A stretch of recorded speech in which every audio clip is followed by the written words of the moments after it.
Chapter 1685. Deng Haiba's worries from the past few days were swept away, and he was in a good mood. This time, the transaction with the Broken Heaven Mountain Range's demonic race had gone very smoothly. He had even purchased 3 types of treasures that the sect had reserved for many years, but had yet to receive any news about. Everything else aside, the Heavenly Sea sect would be able to earn a huge sum of money if he brought these 3 items back. As a fairy steward, he would also receive a bonus. The day passed quickly, and when night fell, the bird came again to remind Deng Haiba to restrain the humans on the ferry and not to move around at night. The Heavenly Sea sect had spent the night in the Broken Sky mountain range several times in the past, so they were not unfamiliar with this rule. However, at this moment, as he looked at the bird in front of him, Deng Haiba's expression changed. "What's the matter?" Flying Bird pondered for a moment and slowly said, "Be more careful tonight." This was a serious warning. Deng Haiba revealed a solemn expression and cupped his hands in thanks. "I'll personally oversee things. There will be no accidents." That being said, Deng Haiba watched as the bird spread its wings and flew away. He couldn't help but recall the strange situation on the ferry in the main city of the Langi region. The reason had never been found. Could it be related to the current situation? Thinking of this, Deng Haiba's eyes turned solemn. Soon, the cultivators of the Heavenly Sea sect on the ferry began to move. They began to investigate any abnormalities on the ferry. At the same time, they warned all the guests to stay in their rooms tonight to avoid any accidents. The atmosphere on the ferry tensed up. The small courtyard on the top floor of the ferry also received a reminder, but their attitude was more tactful. Deep into the night, Qin Yu stood in the courtyard. He looked up at the gap in the fog and the stars that appeared. For some unknown reason, at this moment, he also felt a trace of unease in his heart. At some point in time, little Ro Ro had appeared beside him. She was looking at the demonic city in the depths of the mountains from afar, and a look of sorrow appeared on her face. I don't know how many years it took for it to finally be born, but then it met with such a calamity. Indeed, the heavens do not bless the monster clan. It is indeed so. Qin Yu took a deep breath, a firm look in his eyes. There was no fluke in his heart. Since he couldn't avoid this, he would go all out. Speaking of which, with little Meaty by his side, he seemed to be living too comfortably. Everything was arranged for him, and there was no challenge at all. For cultivators, this was not a good thing. If they lived a comfortable life for too long, perhaps one day, a wave would hit them and they would drown. The night was tranquil. Time slowly passed. In the dark sky above, the stars that appeared gradually dimmed. The sun was about to rise. At the bow of the ship, Deng Haiba, who had been guarding the ship for an entire night, raised his head and looked at the sky. He relaxed slightly. It seemed that he had been too cautious.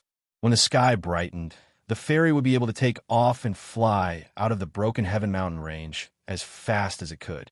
At that time, everything would be fine. Finally, the sun rose. Deng Haiba let out a breath and said in a deep voice, "Send a message to the demon race. The journey of the ferry is urgent. We will leave immediately." "Yes, Elder." An assistant turned around and left in a hurry. Deng Haiba waited for a long time, but his deputy still hadn't returned. Deng Haiba frowned, but before he could send someone to urge him, a pained cry suddenly rang out from the distant demon city. The dense demonic chi in the air instantly boiled and gathered above the demon city, forming the silhouette of a giant demonic beast. It raised its head to the sky and roared, its voice filled with anger and unwillingness. Bang! With a loud explosion, the giant demonic beast silhouette exploded. Demonic chi flooded the skies like a raging tide, sweeping out in all directions. Roar, roar, roar after roar echoed out from the demon city, filled with pain and brutality. The ferry violently shook. The mountain-bearing crab roared out, its aura restless and restless. Deng Haiba's heart skipped a beat. As he looked at the scene in front of him, a great sense of unease grew in his heart. Something had happened. Something had to have happened. The only thing that made Deng Haiba feel a bit more at ease was that the people on the ferry were behaving themselves. This matter definitely had nothing to do with them. But this thought only lasted for a breath of time before it was completely shattered. Within the demon city, several hundred streams of demonic energy shot up into the skies. Each one represented a powerful great monster hidden within. Without hesitation, they hurtled towards the fairy. Deng Haibaw's pupils shrank and his face paled. He took a deep breath to steady his mind. Heavenly Sea Sect cultivators, be on alert. With a deep roar, he stepped forwards and left the fairy. He said in a low voice, Heavenly Sea Sect Elder Deng Haibaw greets fellow monsters. Although there seemed to be some distance between the demon city and the pier, great monsters could reach it in several breaths of time if they flew at full speed. As Deng Haibaw's voice fell, the fastest great monster had already arrived at the pier. Strong winds howled around them, causing the entire ferry to sway. Human cultivators, you dare to plot against the monster spirit? You deserve to die 10,000 times over. Angry roars exploded between the heavens and earth, filled with cruel killing intent. Kill them all. Take revenge for the monster spirit. All human cultivators must die. None of the humans on the ferry can be spared. Sacrifice their flesh and blood. Sacrifice their souls to comfort the spirit of the monster spirit in heaven. Deng Haibaw's complexion changed again and again. He clenched his teeth and said, Fellow monsters, just what happened?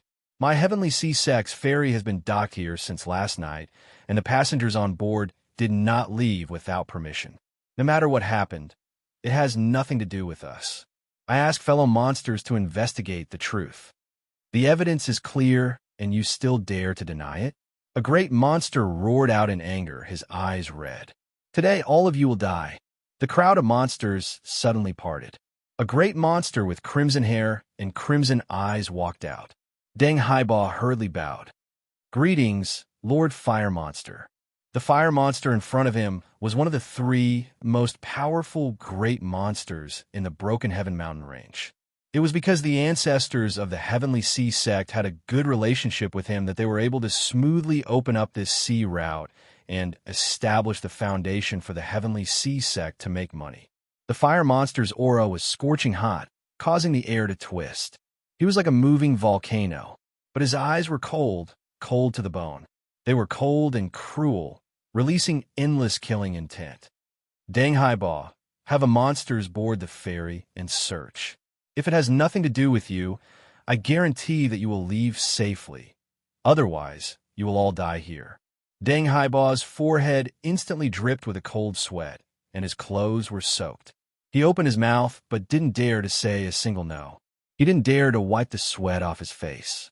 He respectfully said, Yes, everything will be as Lord Fire Monster says. The fire monster was expressionless. He coldly waved his hand. Whoosh, whoosh, over a dozen monsters rushed out and landed on the ferry. Cries of alarm rose up one after another. The monsters searched quickly, as if they had something to rely on. Halfway through the search, a loud explosion erupted from the ferry. A monster was sent flying away. The cabin on the ferry was forcefully smashed apart by the explosive strength. 2 passengers on the ferry paled as they rushed into the air, their speed faster than lightning. And at this time, their bodies were covered in a layer of intangible flames. Seeing this, Deng Haibaw felt as if he had fallen into an icy lake. The fire monster's eyes were icy cold. As his gaze fell on the 2 fleeing people, there was a series of pitiful screams. The flames instantly turned solid, burning the 2 to ashes. Deng Haibaw's heart trembled. He loudly said, Lord Fire Monster, please listen to this junior's explanation. There must be another reason for this matter that has nothing to do with us. The fire monster was expressionless, his eyes icy cold. Deng Haibaw took a deep breath. Run. Everyone scatter and run. But in truth, he was well aware that in the Broken Heaven mountain range, and with the fire monster personally arriving, no one would be able to escape. The ferry immediately fell into chaos. Hearing Deng Haibaw's roar, countless figures rushed out, soaring towards the gap in the fog above their heads. It was clear that only by escaping the fog region would they have a slim chance of survival. Otherwise, if they were lost within, they would be killed by the monsters sooner or later. But the ones to die the fastest were these people. The gap in the fog above their heads was like a giant mouth that instantly closed, swallowing all the cultivators that rushed out. Miserable screams spread out before quickly calming down. One could see that the fog above their heads now had a faint blood-red color. As it tumbled about, it seemed as if it were chewing on something. If one listened carefully, one could even hear the faint sound of swallowing. The cultivators that remained on the ferry all paled. As they rose into the air, they saw the blood-red fog above their heads. Their faces turned ashen with fear. A monstrous wind blew past. Monster energy condensed and compressed, revealing a light blue color. It was like thin blades that instantly cut across the top of the ferry. Everyone with faces filled with fear was directly torn apart. Chunks of flesh and blood rained down, smashing into the ferry before being bounced back by the isolation array formation. More blood splashed out. Screams rang out again and again. Within the monstrous wind, the figure of another great monster appeared. It was blurry to the extreme, as if this monstrous wind was his true body. Fire monster, I already warned you that humans cannot be trusted. Today, the monster spirit was harmed, and you have to bear most of the responsibility. I have already sent a message to the monster pond, and they will punish you. The fire monster's complexion was ugly. He coldly said, I will naturally take responsibility for my mistakes. But before that, I must first take revenge for the monster spirit. He lifted a hand and pressed forward. A sea of flames instantly descended, wrapping around the heavenly sea sex ferry and burning it. The ferry's array formation was completely activated. Countless rays of light shined out, isolating the flames from the outside world. Even so, the temperature on the ferry continued to rise. Looking at the tumbling flames outside, everyone revealed looks of despair. Their originally pale faces lost all color. Deng Haiba had a miserable expression. The heavenly sea sex ferry was finished. Pained roars sounded out from beneath the ferry. The mountain crab was being burned by the flames. As a water-type monster beast, it was in incomparable pain. Suddenly, a shrill howl emitted from its mouth. With a loud rumbling sound, the ground beneath everyone's feet began to crack and collapse. At this time, the mountain crab of the heavenly sea sect had chosen to rebel. That's right, you're a monster. Now that the monster spirit has been cruelly murdered, you should be angry with us and tear apart all humans. A blurry shadow of a great monster appeared above the mountain crab's head, speaking words that tempted the mind. She was the one who had instigated the mountain crab to rebel. And this enchanting shadow was one of the three most mysterious great monsters of the Broken Heaven Mountain Range, the succubus monster. The ferry began to disintegrate. The array formation engraved on its surface began to fall apart, allowing the sea of flames to invade. In the blink of an eye, over a dozen cultivators on the ferry were engulfed by the flames because they couldn't dodge in time, instantly burned to ashes. Deng Haiba took a deep breath. With a shout, he lifted his hands. With a loud rumble, the roar of waves sounded out above his head. The phantom of a river appeared. The heavenly sea sect cultivated the water Tao technique. Unfortunately, he had not yet stepped past the peak of the three realms, the threshold of the diviner realm. Otherwise, he would have summoned a sea, and perhaps he would have been able to resolve today's situation. Roar! With a roar, a flood dragon formed from river water flew out from the phantom of the river, rushing into the boundless sea of flames. Then there was a second, a third. Countless flood dragons rushed forwards, desperately blocking the gaps in the ferry's defenses. Although Deng Haiba knew that doing this was meaningless, as the steward of the ferry, his mission was to protect the passengers on the ferry. Today, there might be someone who could survive, but it definitely wouldn't be him. Otherwise, the heavenly sea sect's reputation would be thoroughly destroyed. The fire monster's eyes were ice cold. It angrily coughed, and the sea of flames became even stronger. The wind monster and the succubus monster controlling the mountain crab were watching from the sidelines. The fire monster had chosen to personally kill the humans on the ferry in order to atone for his sins. Moreover, to destroy the heavenly sea sex ferry, the fire monster alone was more than enough. In the small courtyard, a giant crack appeared. Chinyu looked through it and saw a ferryboat passenger wailing in pain as he died. He looked up at the fire monster outside the ferry. This person was strong. Deng Haiba of the Heavenly Sea sect wouldn't be able to resist for too long. He took a deep breath and said, "I'm going." Little Meaty warned, "Be careful of the fog." Chinyu nodded and took a step forward. His figure passed through the crack and instantly flew out of the ferry. An invisible force spread out, pushing away the flames. The fire monster's eyes fell on Chinyu and looked down at him. "Little thing in the early sovereign realm, you're courting death." "Who?" The flames around Chinyu began to boil, forming a vortex that spun endlessly. As it spun, it was like a giant furnace. The temperature kept rising, wanting to burn him to ashes. Chinyu took a deep breath, closed his eyes, and opened them again. Hum, hum. Between heaven and earth, countless laws trembled. Feeling Chinyu's will, they prostrated at his feet. The entire space around the dock changed. His small world had descended. The flame vortex around Chinyu's body instantly froze, then extinguished and dissipated. Most of the sea of flames around the ferry also dissipated. The pressure on Deng Haiba was greatly reduced. His expression changed, and his eyes fell on Chinyu. His despair was replaced by joy. That's right. How could I forget about Miss Nyo on the top floor of the ferry? The person in front of me is Miss Nyo's guard? The fire monster's crimson eyes trembled. Emperor Realm. No, you're not yet. If it were a true Emperor Realm cultivator, they could instantly suppress him with a mere thought. This was the difference between realms. Although it seemed to be only a thin line, it was separated by a gate that could sever the path of immortality and the great Tao. Only after crossing it would one be a dragon in the sky, a true immortal. Otherwise, one could only struggle in the tide of time. The fire monster stared at Chinyu with a burning gaze. The wind monster and succubus monster looked the same. He wasn't an Emperor Realm cultivator, but he possessed a portion of their power and could descend into a small world. This human must be hiding a secret.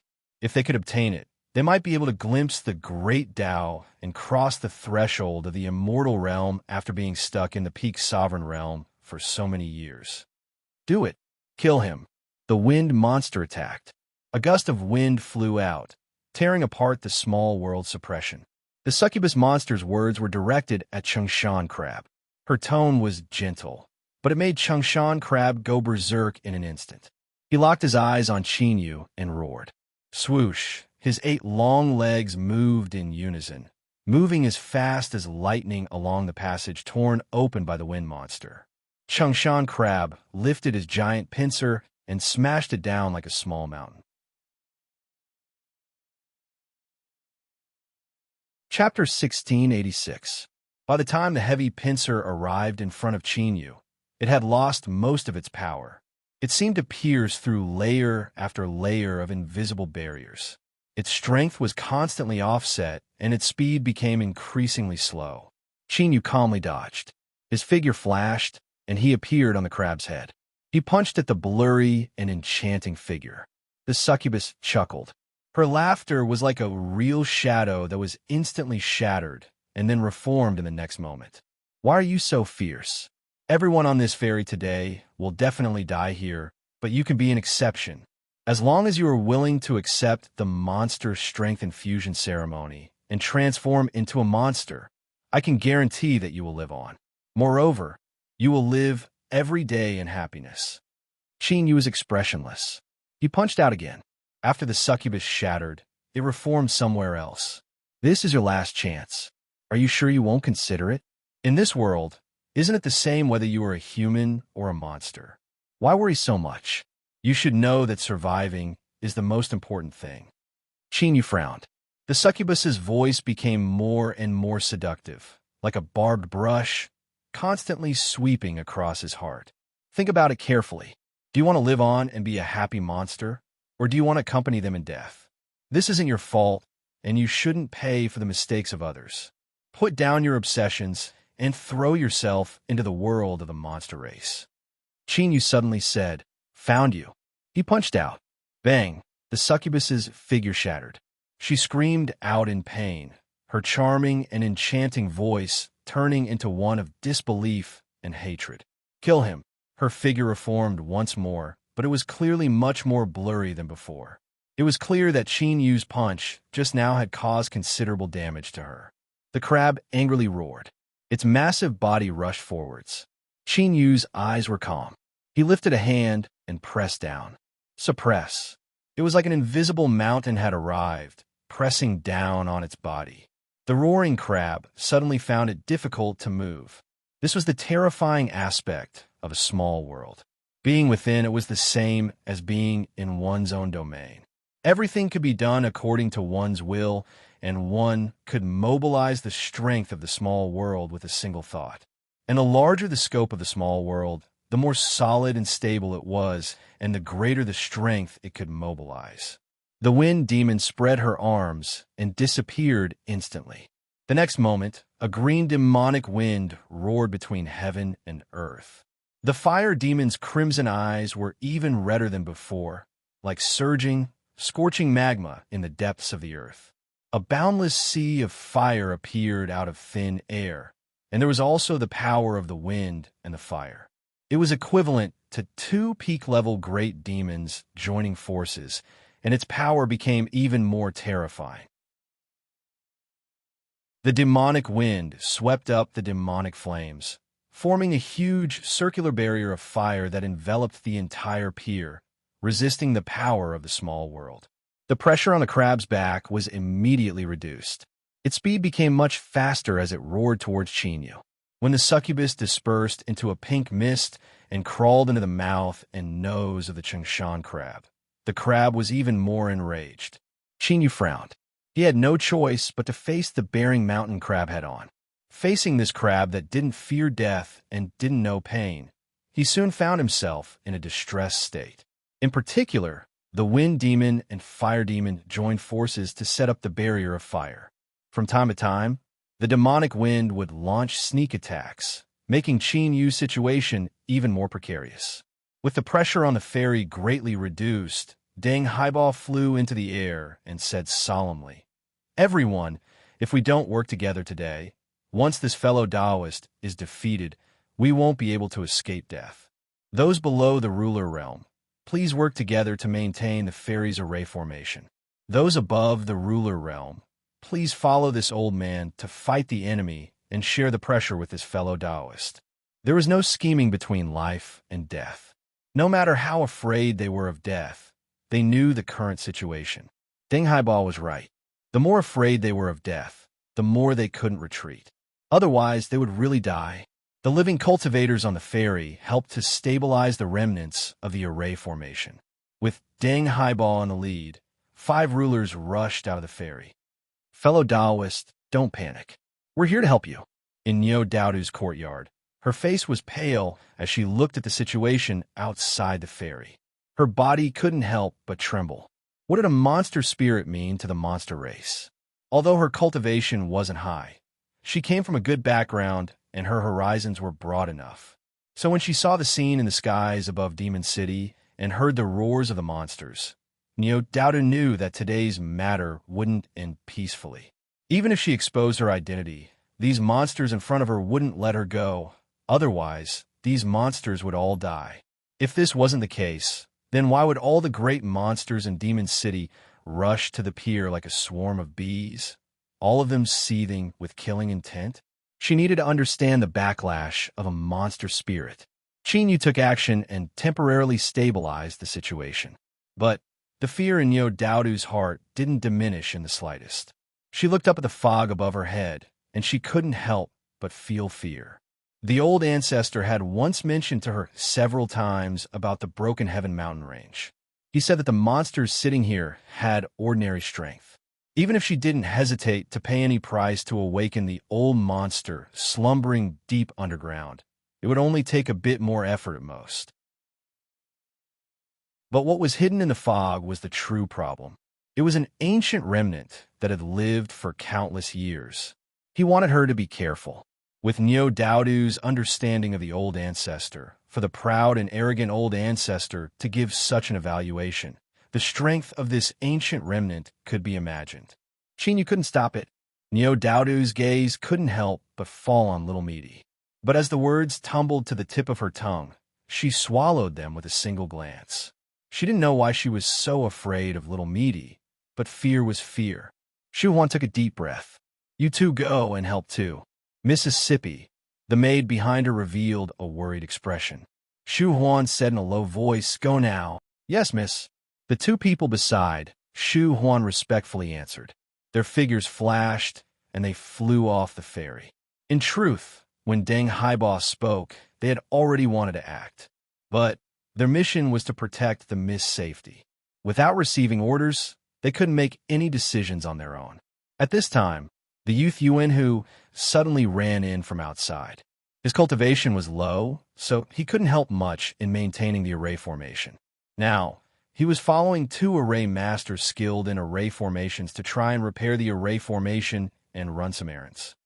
Miss, the stall owner's family has arrived. Behind him was the young couple that fried rice cakes and their swaddled baby.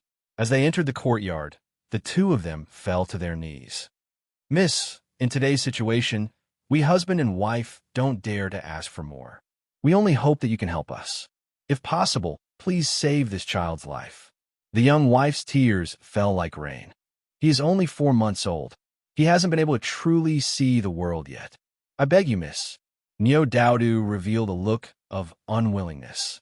She knew that she was a clay bodhisattva crossing a river, but she still said, Don't worry, I will do my best to help you. But these words weren't convincing at all. The wife held the swaddled baby in her arms and kissed him again and again. Then, she placed him on the ground with great reluctance and kowtowed. We don't dare to ask for more. Miss has saved our lives, so we only ask that you be merciful and find a way for this child to live. Thank you, miss. The husband and wife kowtowed again and again. Then, they stood up and left. The wife kept looking back and was forcefully pulled away by her husband. As if sensing that his parents were leaving, the swaddled baby began to cry loudly. Neo Daudu couldn't sit still.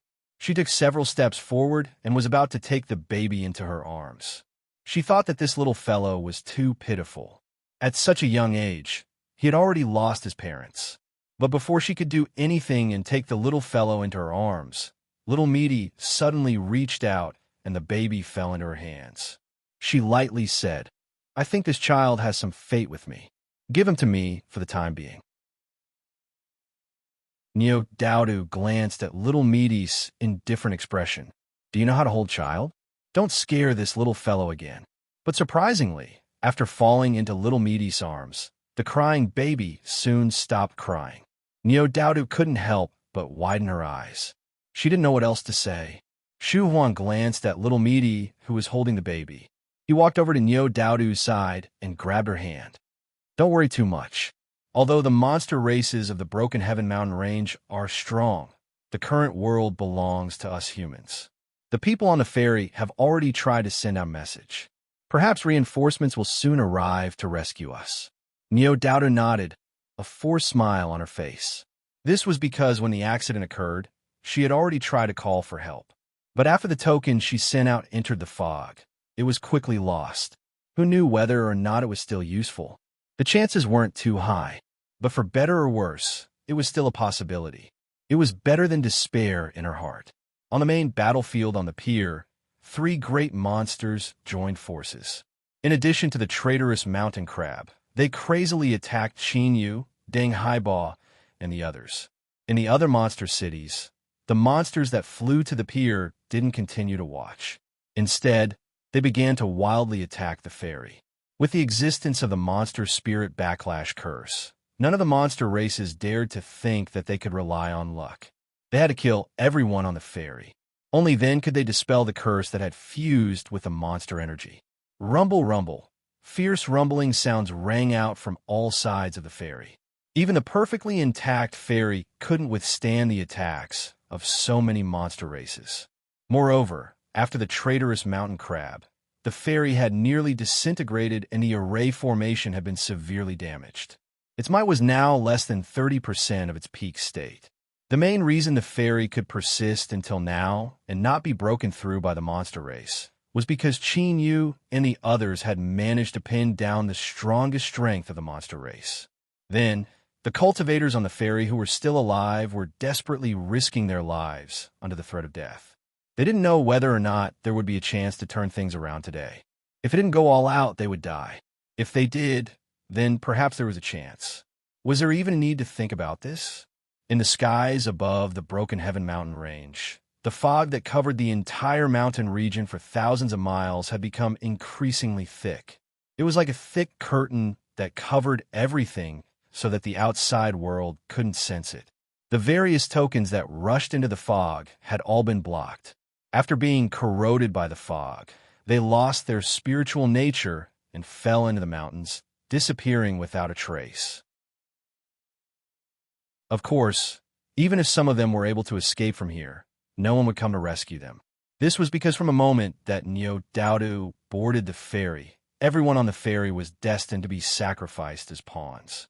It was because the master of the fog knew this that he dared to release his strength and temporarily isolate this area. Otherwise, he wouldn't have dared to do so in normal times. Those madmen of the Qin Empire were always looking for a way to kill him.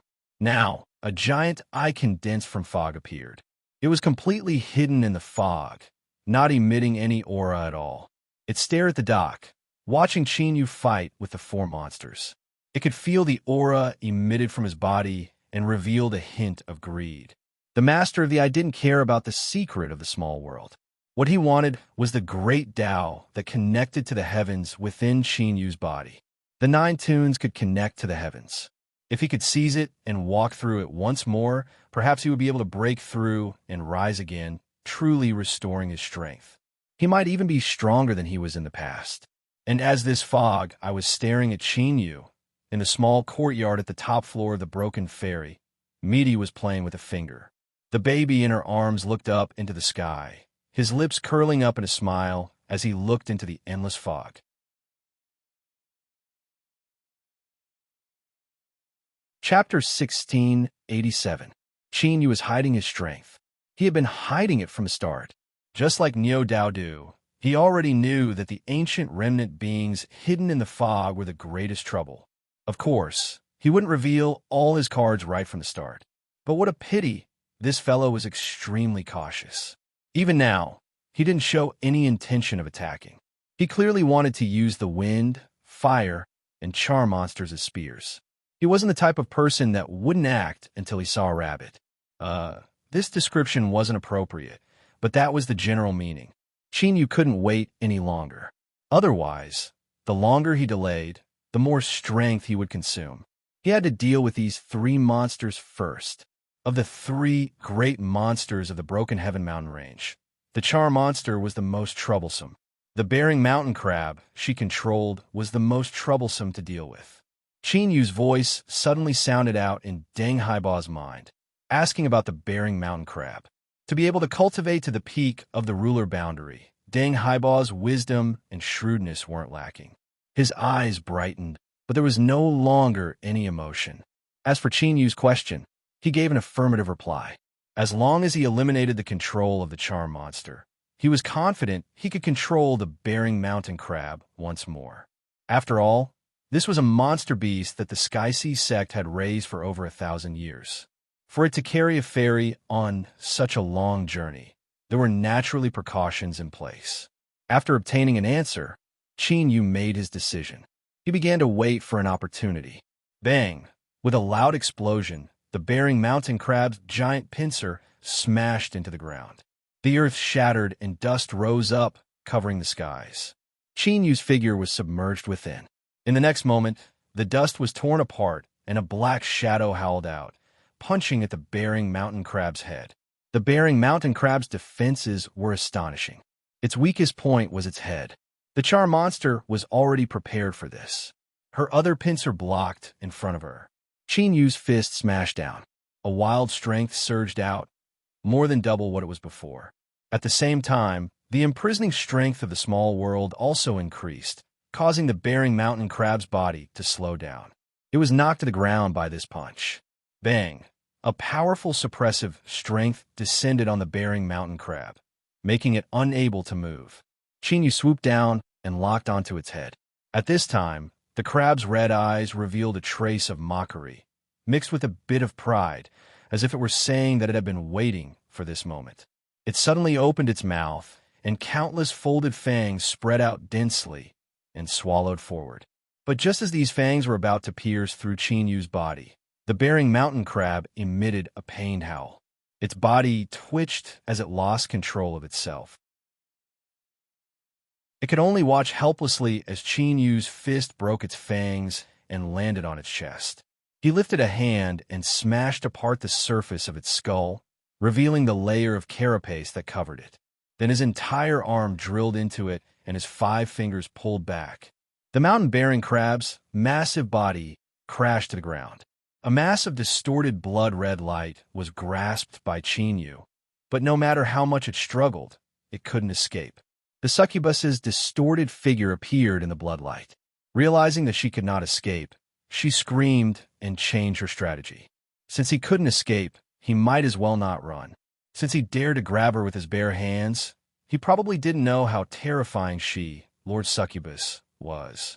Blood-red light spread out, covering Chinyu's palm as if he were wearing a crimson glove. Then it wildly drilled into his flesh. In the blink of an eye, all of the crimson light submerged into Chinyu's body. He had a calm expression. It was clear he had already expected this. The succubus that drilled into Chinyu's body was filled with ecstasy. Things were going much smoother than she had imagined. Once she entered his soul space and controlled this human soul, all of his secrets would be hers.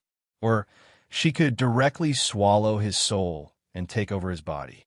That would be much more straightforward and direct. 2. Turning into a man wasn't difficult for the succubus to accept. This was because she didn't have a fixed gender to begin with. Whether she was a man or a woman was up to her. Close. The soul space was right in front of her.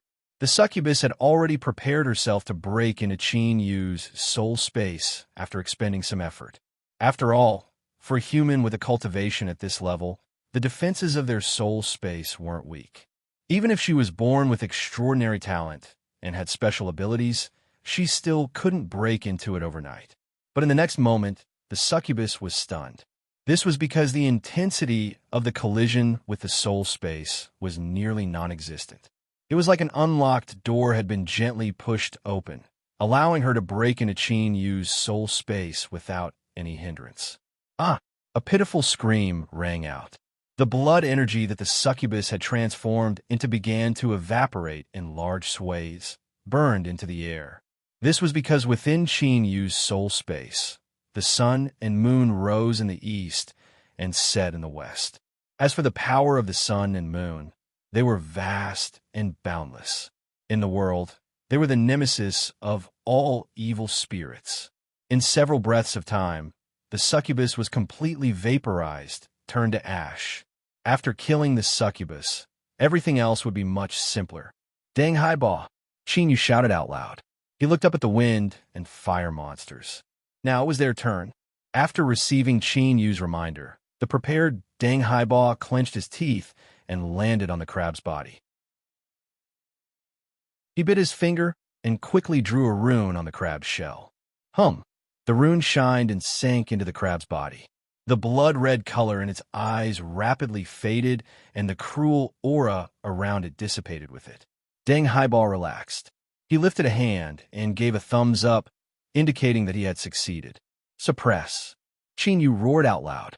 He lifted his arms, and the space around the pier began to violently twist. The combined power of wind and fire began to distort. The complexions of the wind and fire monsters changed. The succubus aura had already vanished, and there was only a small amount of danger left. Yet, Chinyu had suddenly attacked. This human boy was playing tricks. Was he deliberately pretending to be weak before? Thinking of this, the two great monsters were enraged. They turned around and fled without hesitation. Bang! With a loud explosion, the fire barrier shattered. The wind and fire monsters cried out miserably, their eyes filled with fear. "My lord, save!" Before they could finish speaking, they were suppressed by the strength of the small world. Without hesitation, he lifted his hands and punched out, killing the two great monsters where they stood. In the blink of an eye, the situation had reversed. On the ferry, the human cultivators that were desperately defending all stared with wide eyes. Then they burst out in cheers.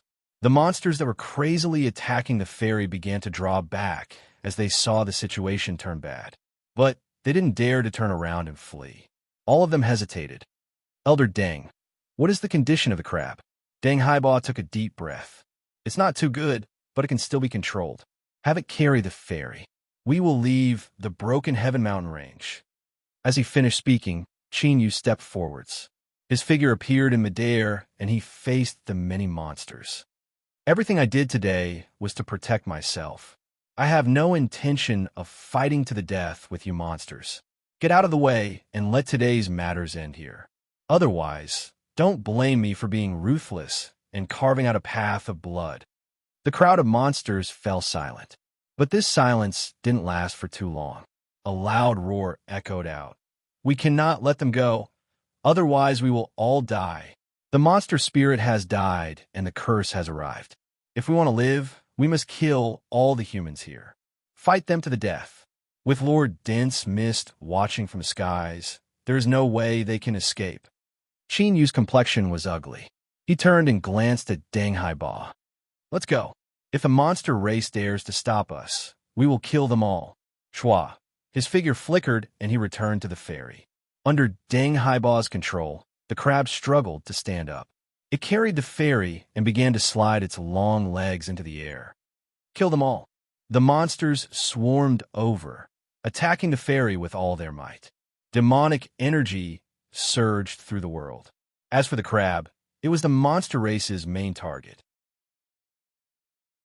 As long as it was killed, the ferry would not be able to take to the skies, and these humans would die in the mountains. Deng Haiba took a deep breath. He swept his eyes over the surrounding rulers. "Everyone, we must ensure the safety of the crab.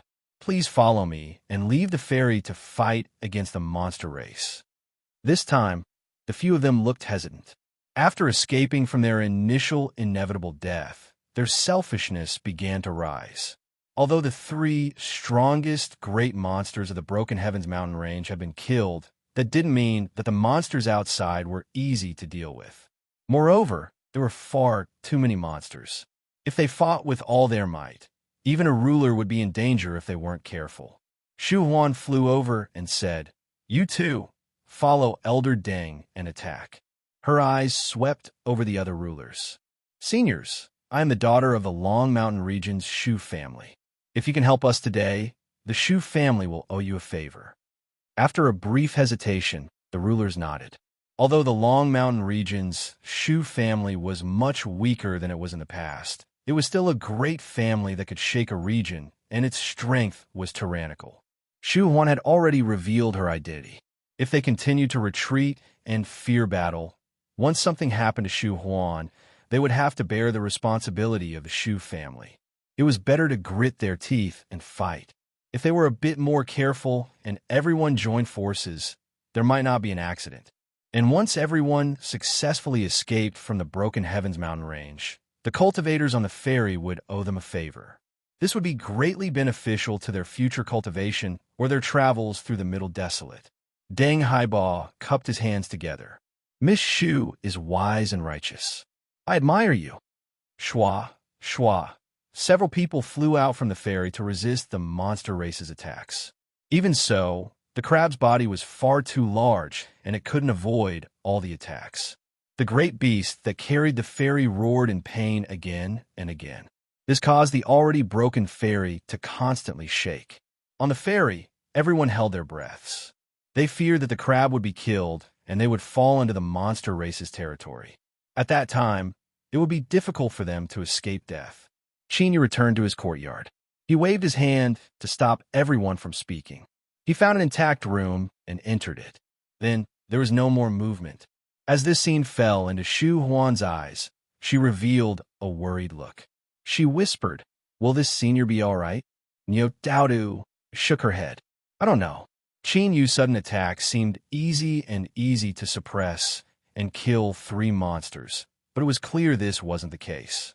Otherwise, he wouldn't have returned to the ferry and impatiently gone into seclusion. Moreover, there was a hidden fear in Nyodaru's heart. That was that the ancient remnant in the fog hadn't moved at all. Did he choose to watch from the sidelines and not interfere in today's matters? Or was he waiting for an opportunity? Nyodaru didn't dare to think too deeply about this. Her instinctive restlessness reminded her that the latter was more likely. Time slowly passed. Deng Haiba and the others became more distressed. The crab's flight became slower and slower. This caused anxiety to pile up in everyone's hearts. Shu Huan pursed her lips. Her eyes fell on Misty. She took a deep breath and suddenly walked over. Big sister, please forgive Shu Huan for being presumptuous. If you have the strength, please help Elder Deng and the others. Thank you. At this moment, everyone in the courtyard looked over, their eyes filled with anticipation, sincerity, and even a bit of pleading.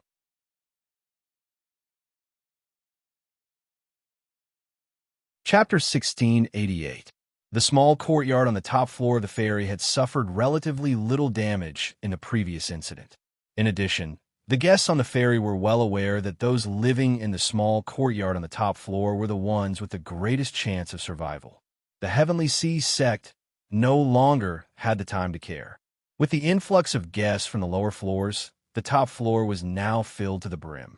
Of course, this was also because the top floor was facing the attacks of the monster races from the outside, so more cultivators were needed to defend. But this wasn't important. What was important was that as Shu Huan spoke, everyone's eyes were drawn to Misty, who was holding a baby. Nyodaru's heart skipped a beat. She hurriedly walked over and tugged at Shu Huan. She shook her head, indicating that she shouldn't speak any further. Shu Huan bitterly smiled. I don't want to either, but if this continues, the mountain crab will die. At that time, we will all die here. She looked up at little Misty. I don't know who you are, but your companion was able to kill 3 greater demons of the demon race. I presume that you must also be a true powerhouse. I beg of you, please make your move. Do not continue to remain silent. More and more gazes gathered, and there was a tinge of dissatisfaction in the pleading. Even if no one spoke, it was still a silent question. Misty glanced at the dense horde of attacking monsters outside. As she heard the mountain crab's increasingly weak roars, she couldn't help but bite her lips.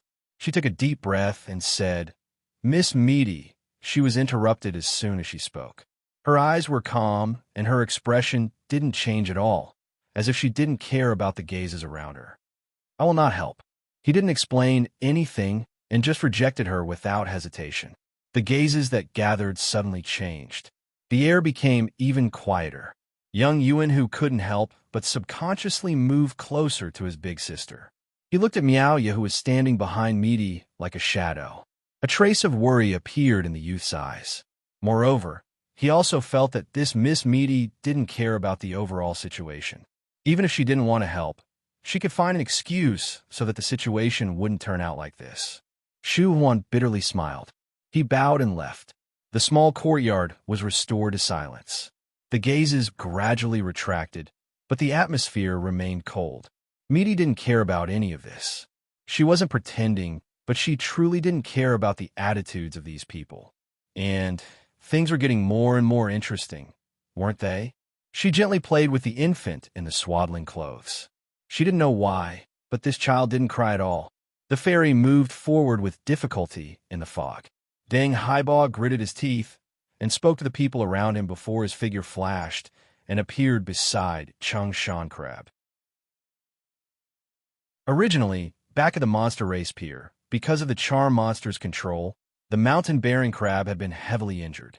It was already difficult for them to carry the ferry into the sky. Furthermore, they were attacked by the fiend race at all costs. Its aura was extremely weak, and its eyes were extremely dim. Countless wounds had appeared on the sturdy defensive shell of its body. The mountain-bearing crab couldn't hold on any longer. Even if it could escape from the Broken Sky mountain range, it would definitely die. Taking a deep breath, Dang Highball flipped his hand and took out a crystal-like object. He slapped it into one of the mountain-bearing crab's wounds. The mountain-bearing crab's weak aura rapidly grew stronger, and the wounds on its body rapidly healed. Its dim eyes once again shone with a bright light. With a roar, one of its long legs slammed down, tearing apart the bodies of several demons and skewering them together. The fairy stabilized and began to accelerate. After a brief moment of shock, the cultivators on the ferry burst out in cheers. Dang Highball's expression was solemn. Only he knew that this was a step that the Heavenly Sea sect could only take in a desperate situation. Once the crystal fused with a mountain-bearing crab, no matter how severe its injuries were, it would be able to recover to its peak state in a short period of time. But there was a price to pay. When the monster core burned away, the mountain-bearing crab would die. In other words, if the fairy couldn't fly out of the Broken Sky mountain range before then the vast majority of the people on the ferry would die here. But Dang Highball didn't say these words out loud. Maintaining an optimistic attitude was always better than constantly worrying and fearing. The monster race roared again and attacked the ferry with all their might. There was no way they could watch on helplessly as the humans on the ferry escaped. The curse of the monster spirit was like a blade hanging over their heads, driving all the monster race mad. Monster corpses fell to the ground, dripping with blood, and the humans on the ferry didn't come without a price. The array formation was already broken to begin with, and after enduring the frenzied attacks of the monster race, it had long since shattered and could no longer protect them. Close combat had begun. The monster race and human cultivators crazily slaughtered each other on the ferry. If not for the Heavenly Sea sect's ferry, which was the foundation of the mountain-bearing crab, it would have long been destroyed. But even so, layer after layer was shaved away. It was as if a hurricane had passed through, and all the buildings were destroyed as easily as rotten twigs. Neo Daudu's small courtyard was no exception. Fortunately, the Shu family still had several personal guards below the ruler realm. They worked together to barely protect the area that everyone was in, but it was still in ruins. Humans and monster race clashed, and lives were lost every second. Even though everyone was of different races, the blood that flowed was all red. The smell of blood was pungent. Everyone was waiting to see who had the most patience. Everyone here included the ancient remnant that had condensed an eye in the fog to observe Chinyu, Little Meaty, Chinyu, and some other people on the ferry. It was just a matter of who would be the first to lose their patience. If the scene had been different, the first to lose control would not have been the ancient remnant in the fog. He had lived for many, many years, so long that he couldn't even remember how long he had lived. In fact, when the Broken Sky mountain range had just become the monster race's territory, he had already lived here for many years. In terms of patience, as long as the conditions allowed it, he would not fear the end of time. But unfortunately, the mountain-bearing crab of the Heavenly Sea sect had erupted with the last of its strength. Moreover, it was a mutated monster beast with an ancient bloodline.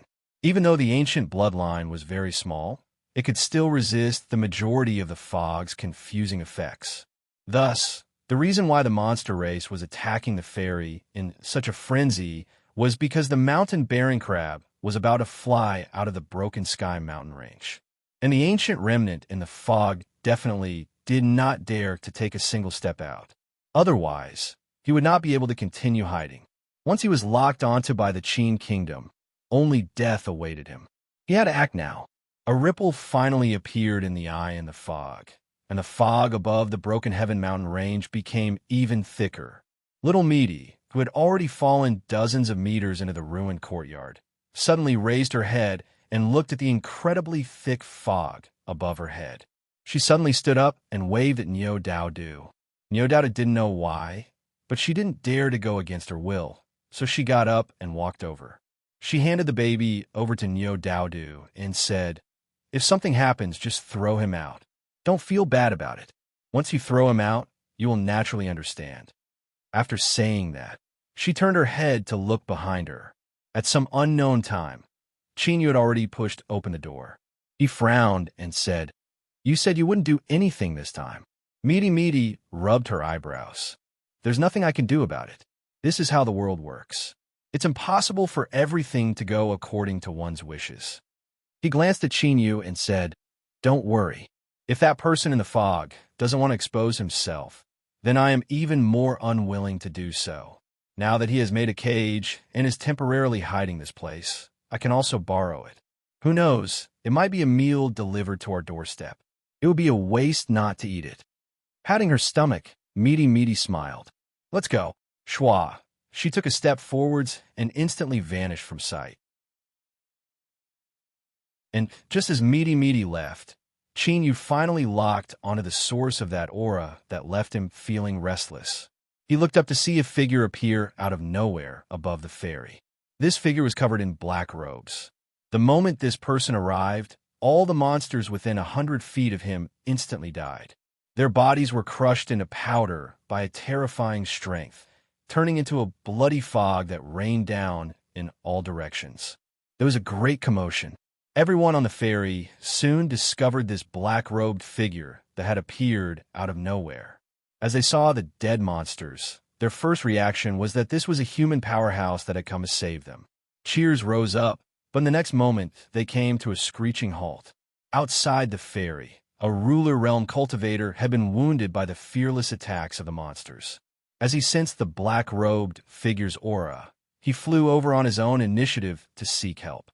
This senior, but before he could finish speaking, his eyes widened and he screamed out in pain. In the next moment, it was like he was grabbed by a pair of invisible hands and violently crushed. In the distorted space around him, he was crushed to pieces.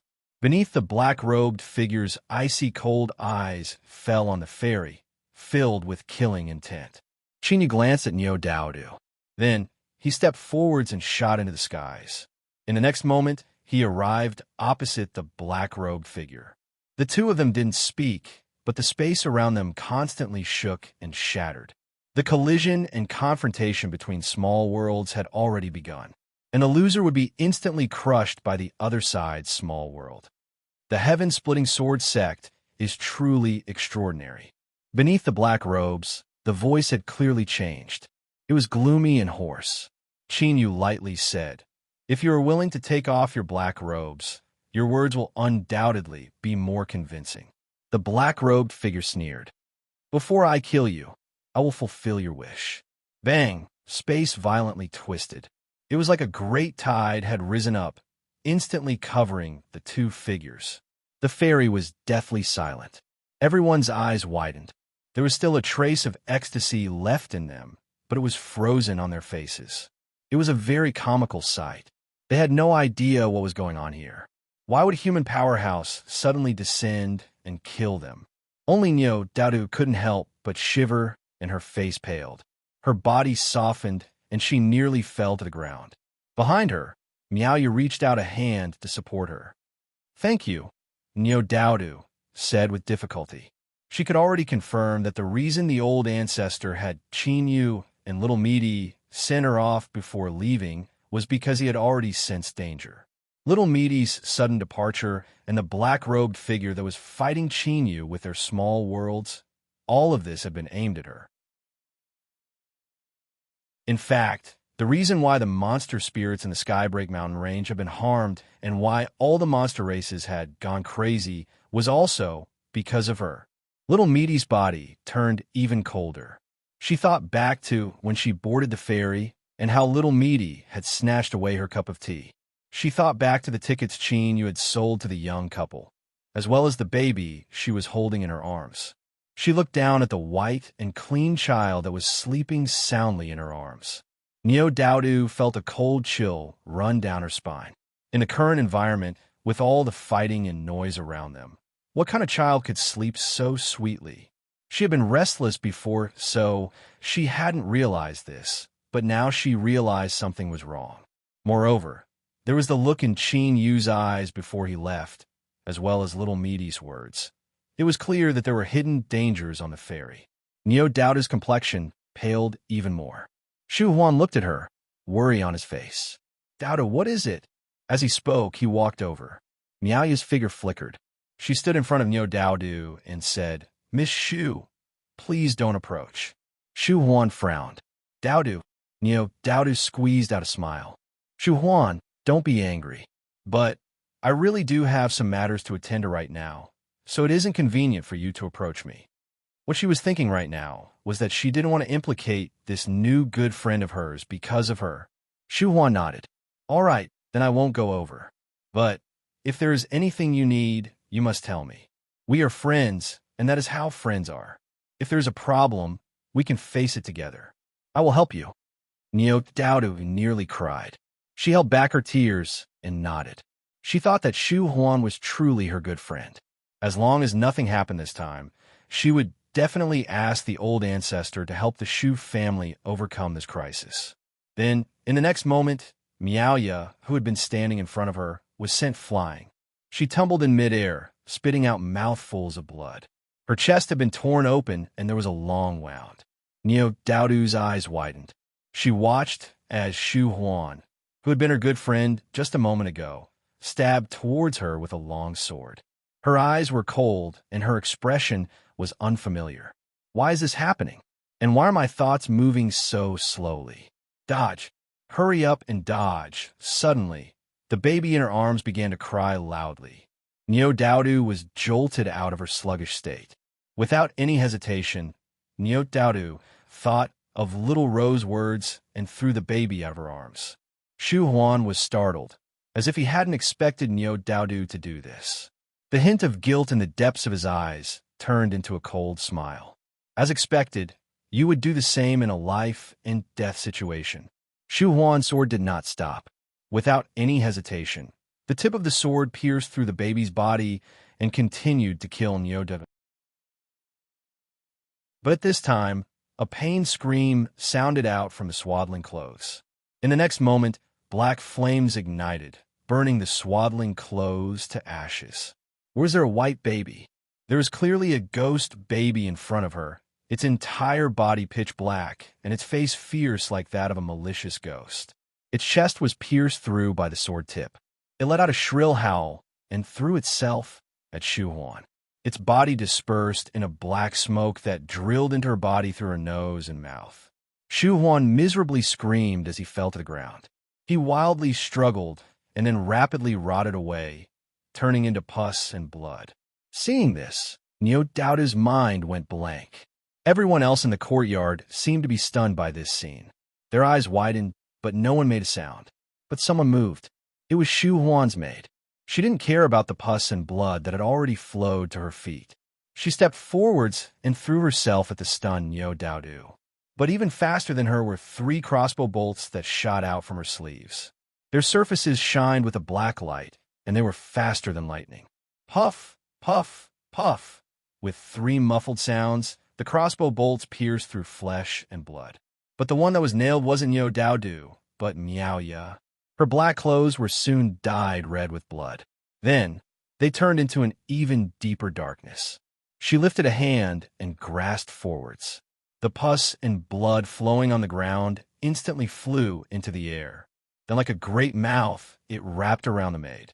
In the next moment, the pus and blood rained down, and the maid melted into it. Miaoya fell to the ground, 3 crossbow bolts sticking out of her chest. She had fallen unconscious.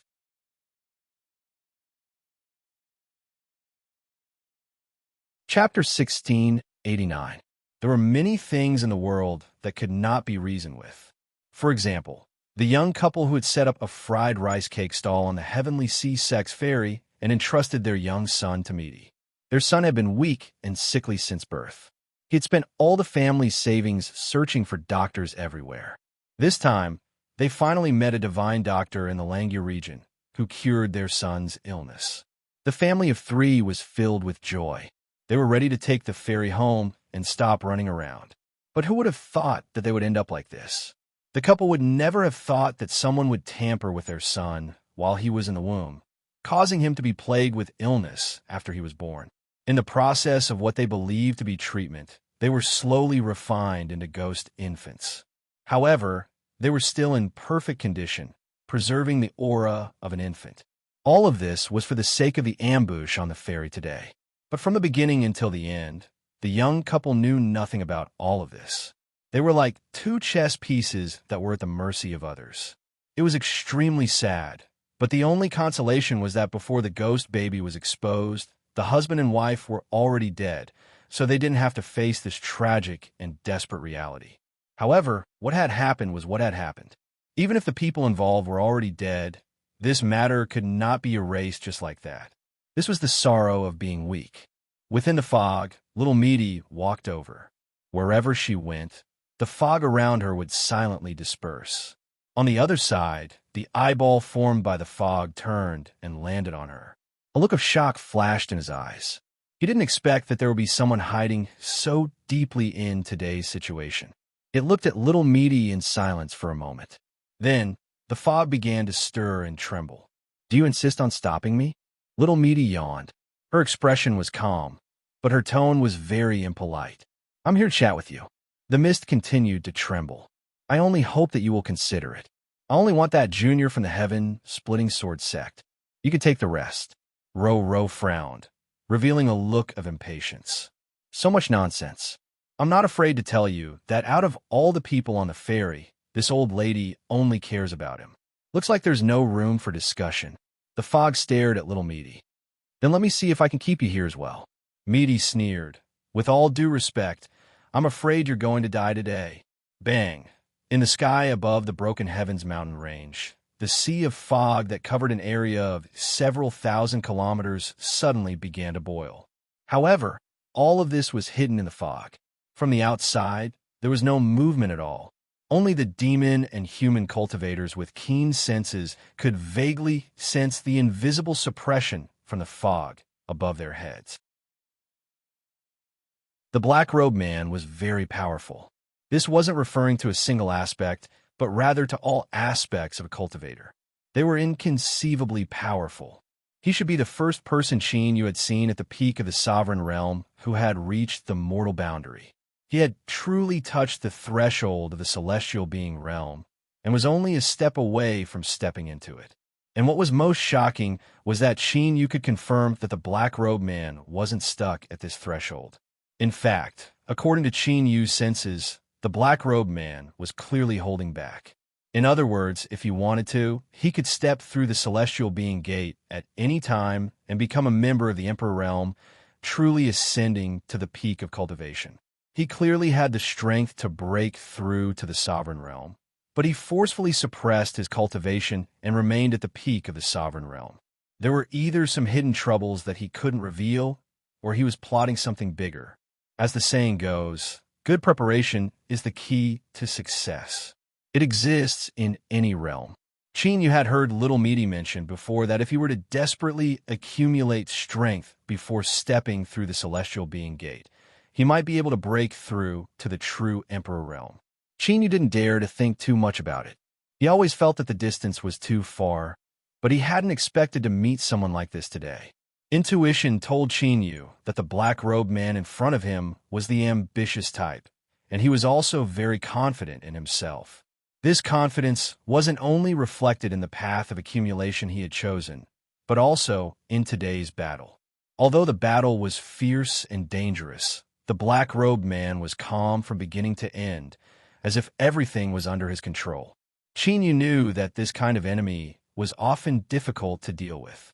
Reality proved Qin Yu's guess.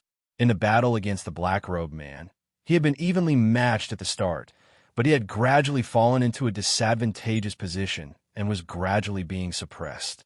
With the advantage in his opponent's hands, the black-robed man became more and more relaxed, and he controlled the rhythm of the battle without hurry. He didn't seem to be in a hurry to kill Qin Yu quickly. Instead, he wanted to force Qin Yu in a certain death bit by bit. This was a painful and helpless matter. One could clearly sense it, but also be powerless to stop it. This was the greatest way to wear down an opponent's will. Often, one didn't need to wait until the end to find the perfect moment to strike out and kill. But this time was different from before. The black-robed man couldn't help but frown. He had clearly occupied the absolute advantage, but Qin Yu still maintained his own rhythm, not panicking at all. Moreover, for some unknown reason, As the black-robed man looked at the calm Chinyu who was being suppressed, he felt a rare sense of unease in the depths of his heart. To the black-robed man, this was an extremely rare occurrence. In particular, after he reached the peak of the 3 Deva realms and could step into the Deva realm at any time, it had never happened again. His thoughts raced several times before he suppressed them. The black-robed man's eyes brightened and the ripples in his mind dissipated. It was good that Chinyu was strong. Perhaps if he killed him today, he could help him accumulate even more. As for using this fellow's head as an important stepping stone, he would be able to catch a glimpse of the scenery of the great Tao. The black-robed man wasn't in a hurry. He maintained a steady rhythm, his eyes calm. Whether Chinyu had other cards in his hand or was hiding his strength, as long as he didn't act rashly, his opponent wouldn't be able to find any chance. As time passed, he could only slowly be forced into a desperate situation. At that time, he could only be the first to attack and risk his life, then he would naturally have the advantage. Moreover, the black-robed man felt that Chinyu might not be able to wait for a chance to go all out with him. This was because when it came to boiling a frog in warm water, the danger lay in silence. One moment he might be safe and sound, but the next moment he might be facing a calamity. The black-robed man was very experienced in this sort of thing. Chinyu didn't have full confidence he could kill the black-robed man. The only way he could do that was if he was stupid enough to break into his soul space like the succubus. Otherwise, there really wouldn't be a chance. He was far too strong to the point of his teeth and hair. He didn't have any flaws or shortcomings. Before this, Chinyu had deliberately revealed several flaws. The black-robed man hadn't fallen for them and continued to maintain his own rhythm. Of course, he had also grasped these flaws and used them to suppress Chinyu into an even more disadvantageous situation. If this continued, he would definitely be defeated. Chinyu didn't have any wishful thinking about this, but he wouldn't die. Of this, Chinyu was very confident. Thus, the black-robed man chose to fight steadily and steadily, forcing him into a desperate situation step by step. Chinyu was very satisfied with this. First of all, Chinyu was confident he wouldn't die. Second of all, he wanted to stall for time. Stall until Misty killed off the ancient remnant in the fog. When she returned, what did it matter if the black-robed man was strong? In the end, he wasn't at the Emperor realm. And as long as the black-robed man was at the ruler realm, then he would be as weak as a chicken or a dog to Misty. That's right, my Misty ruler realm was just that sharp and tyrannical and unparalleled. Within the fog, Misty walked forward. The pair of eyes that had been condensed from the fog had already disappeared. She didn't know where she had hidden herself. Or perhaps she had already been smashed to pieces. Come out? You're already so old. You should at least have some face. Death sounds scary, but in reality, it's just a matter of closing your eyes. Don't worry, I'm very fast. I guarantee that you won't feel any pain. It'll be over in the blink of an eye. Misty chattered on. If Chinyu was here, he would be able to guess that she was definitely plotting something. Otherwise, with her temper, there was no way she would speak so much. The fog was silent and even thicker than before. It was almost as dark as the night, making it difficult to see one's own fingers. Misty took a few more steps, and her lips suddenly curled into a smile. You've been tricked. She took a step forward, and the entire sea of fog immediately began to roil violently. An invisible restraining force descended, locking her in place. Every step Misty had taken before had been a part of this restraining force. A blurry figure appeared in the roiling sea of fog. The ancient remnant's eyes widened in shock, anger, and shock. This is impossible. In his current state, he had nearly completely fused into the fog. He was invisible and intangible, gathering and scattering at will. All of this depended on his thoughts. It was because of this that the Qin Empire had racked their brains for countless years, but still hadn't been able to find where his main body was.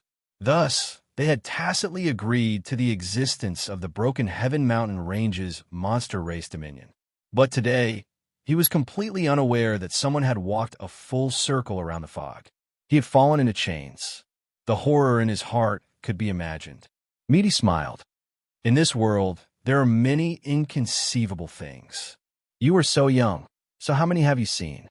She stepped forwards, her eyes indifferent and lofty, as if she came from above the highest heavens, overlooking the ants on the earth. The ancient era has already been severed. The era that belonged to you has long since ended. Following the will of the heavens and perishing here is your best choice. Your foolish struggle will only wear away at the last bit of destiny you have left. You will sever the future of your race, and there will be no day for you to rise again. The ancient remnant's eyes widened as he heard these words. Shock and horror filled his face. You are.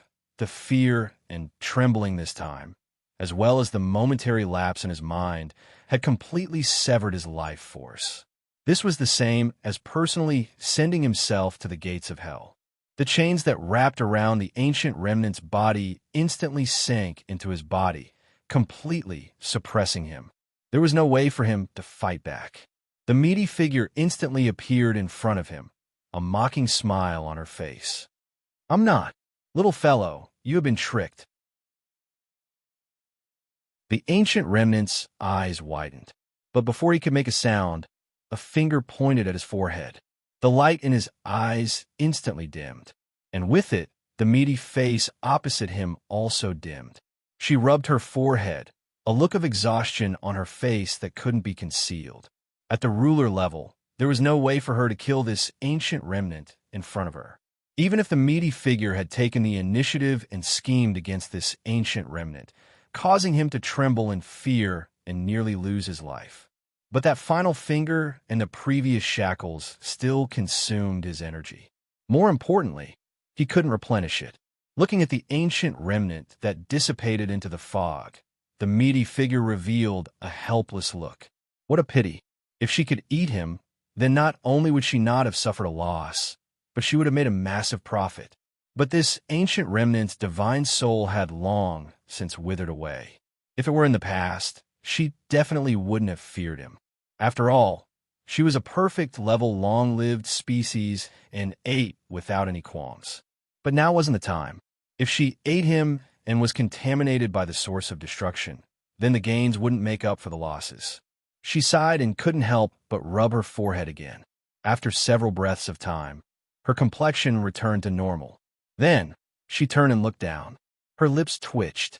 She couldn't help but curse inwardly. That bastard Sheen, you was far too cunning. And the boy across from her was also a complete idiot. He had actually been frightened by her, and had chosen to take things slow and steady. This wasn't a wrong choice. In fact, it was the safest choice.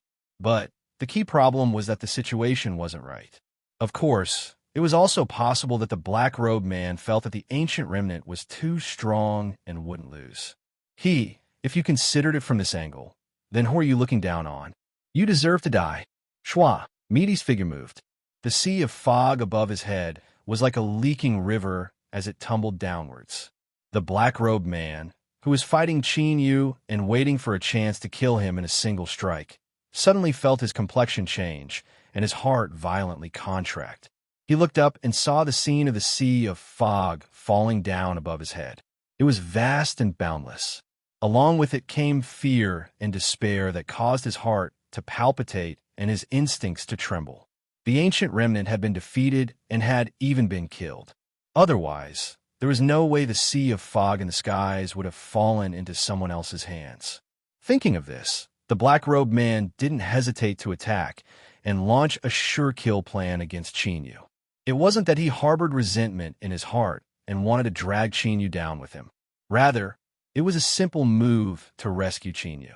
As long as the sea of fog above his head turned to save Qin Yu, he could seize the chance to escape. Even if he could only buy a brief moment of time for himself, it was still precious enough in a life or death situation. But what left the black-robed man in despair was that the sea of fog above his head didn't hesitate at all. "Then let's die together," he angrily roared. Across from him, Qin Yu revealed a look of praise and admiration. Towards the powerhouses of the central desolate world, he felt even more awe and recognition. They truly had many methods, and they were incomparably powerful, making it impossible to guard against them. But what a pity! Chinyu wasn't bragging before. He really did have confidence he could preserve his life. With a loud ring, a transparent bubble wrapped around Chinyu. Then, two cicada-like wings unfolded from the surface of the bubble. Shwa! The wings fell, and he instantly vanished, forcefully escaping from the black-robed man's killing trap of the power of space and time. In the next moment, the sea of fog completely submerged the black-robed man.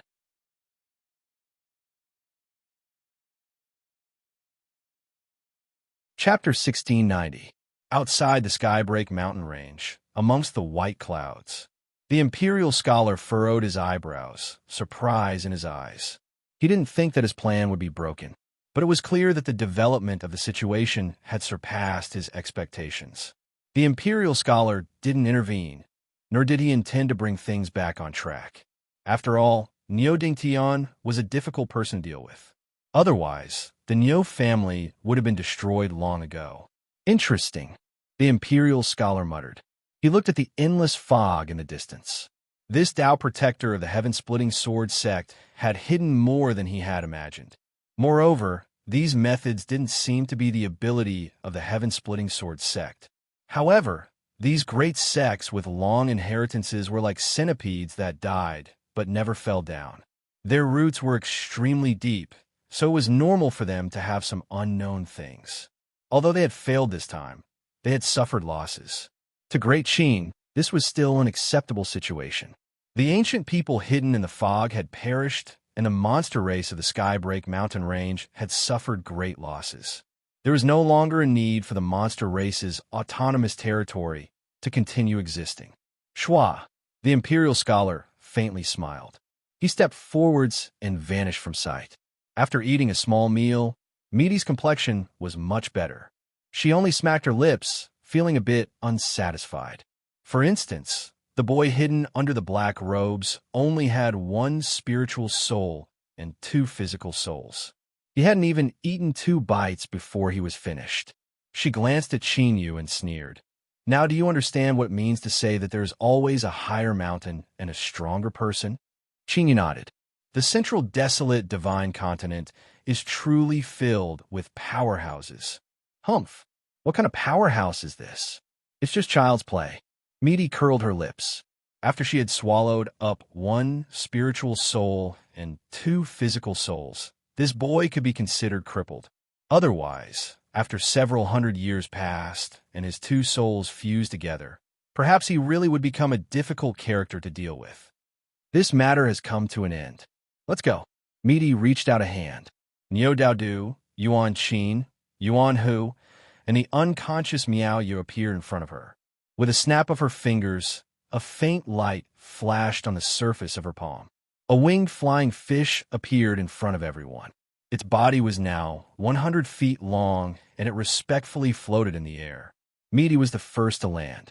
Qin grabbed Miao Yu, Niu Daodu, Yuan Qin, and Yuan who were silent. With a gentle flick of its fins, the flying fish whizzed out at lightning speed. Soon, he flew out of the fog, and after a few flashes, he appeared among the white clouds. The flying fish stopped in the clouds, as if it was swimming in the water. His meaty eyes swept across the surroundings as a cold smile appeared on his lips. Old thing, you run pretty fast, but I'll remember today's matter. Chinyu asked, what is it? Midi said, there's an old thing here. He is scheming against us. While speaking, she suddenly stretched out her hand. Her 5 fingers clenched forward.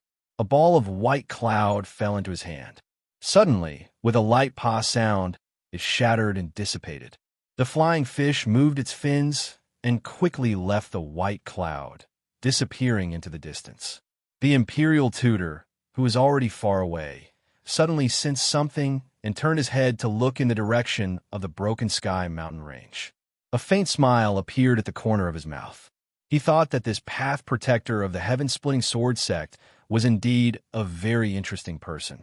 He had deliberately left something behind to begin with. It could be considered a small test. The imperial tutor was very satisfied with the result. The heaven-splitting sword sect had returned to the central desolate divine continent. Sooner or later, they would be re-established. If he could make good use of this matter, he would be a good chess piece.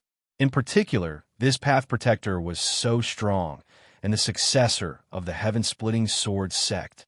Qin Yu's figure appeared in the imperial tutor's mind, and his smile widened.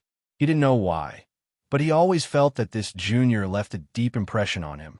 In the future, he might be a pleasant surprise. On the back of the flying fish, Nyoteru, who had been silent for a long time, finally couldn't help but say, "The heavenly sea sex fairy." Qin Yu glanced at Misty. Seeing that she had no intention of explaining, he thought for a moment. "Don't worry. When we left, we were already very close to the edge of the fog. They should have been able to escape." Nyoteru relaxed. She silently nodded and lowered her head again, not saying anything. No matter what, those people on the ferry had been implicated by her. Even if the ferry could escape the Skybreak mountain range, far too many people had died. Thinking of this, Nyoteru felt her chest tighten, and she found it difficult to breathe. Moreover, Nyoteru still found it hard to accept what had happened on the ferry. Moreover, why? Nyoteru could responsibly say that she was a very, very kind-hearted girl. She had never harmed anyone, and she didn't even have such thoughts. But why did these people want to kill her?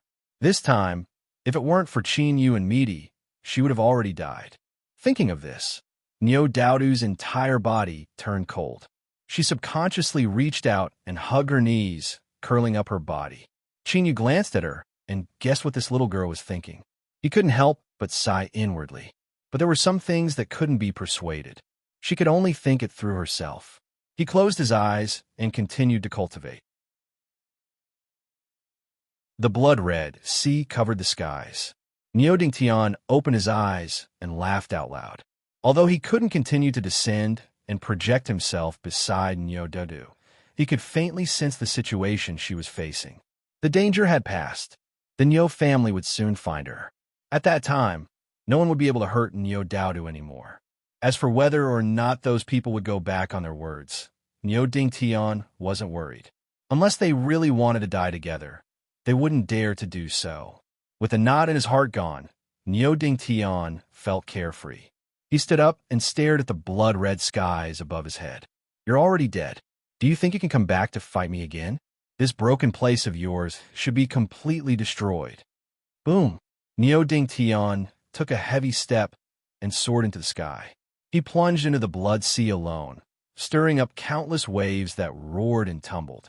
Under the blood sea, phantoms emerged one after another. Looking at the scene in front of them, their eyes darkened.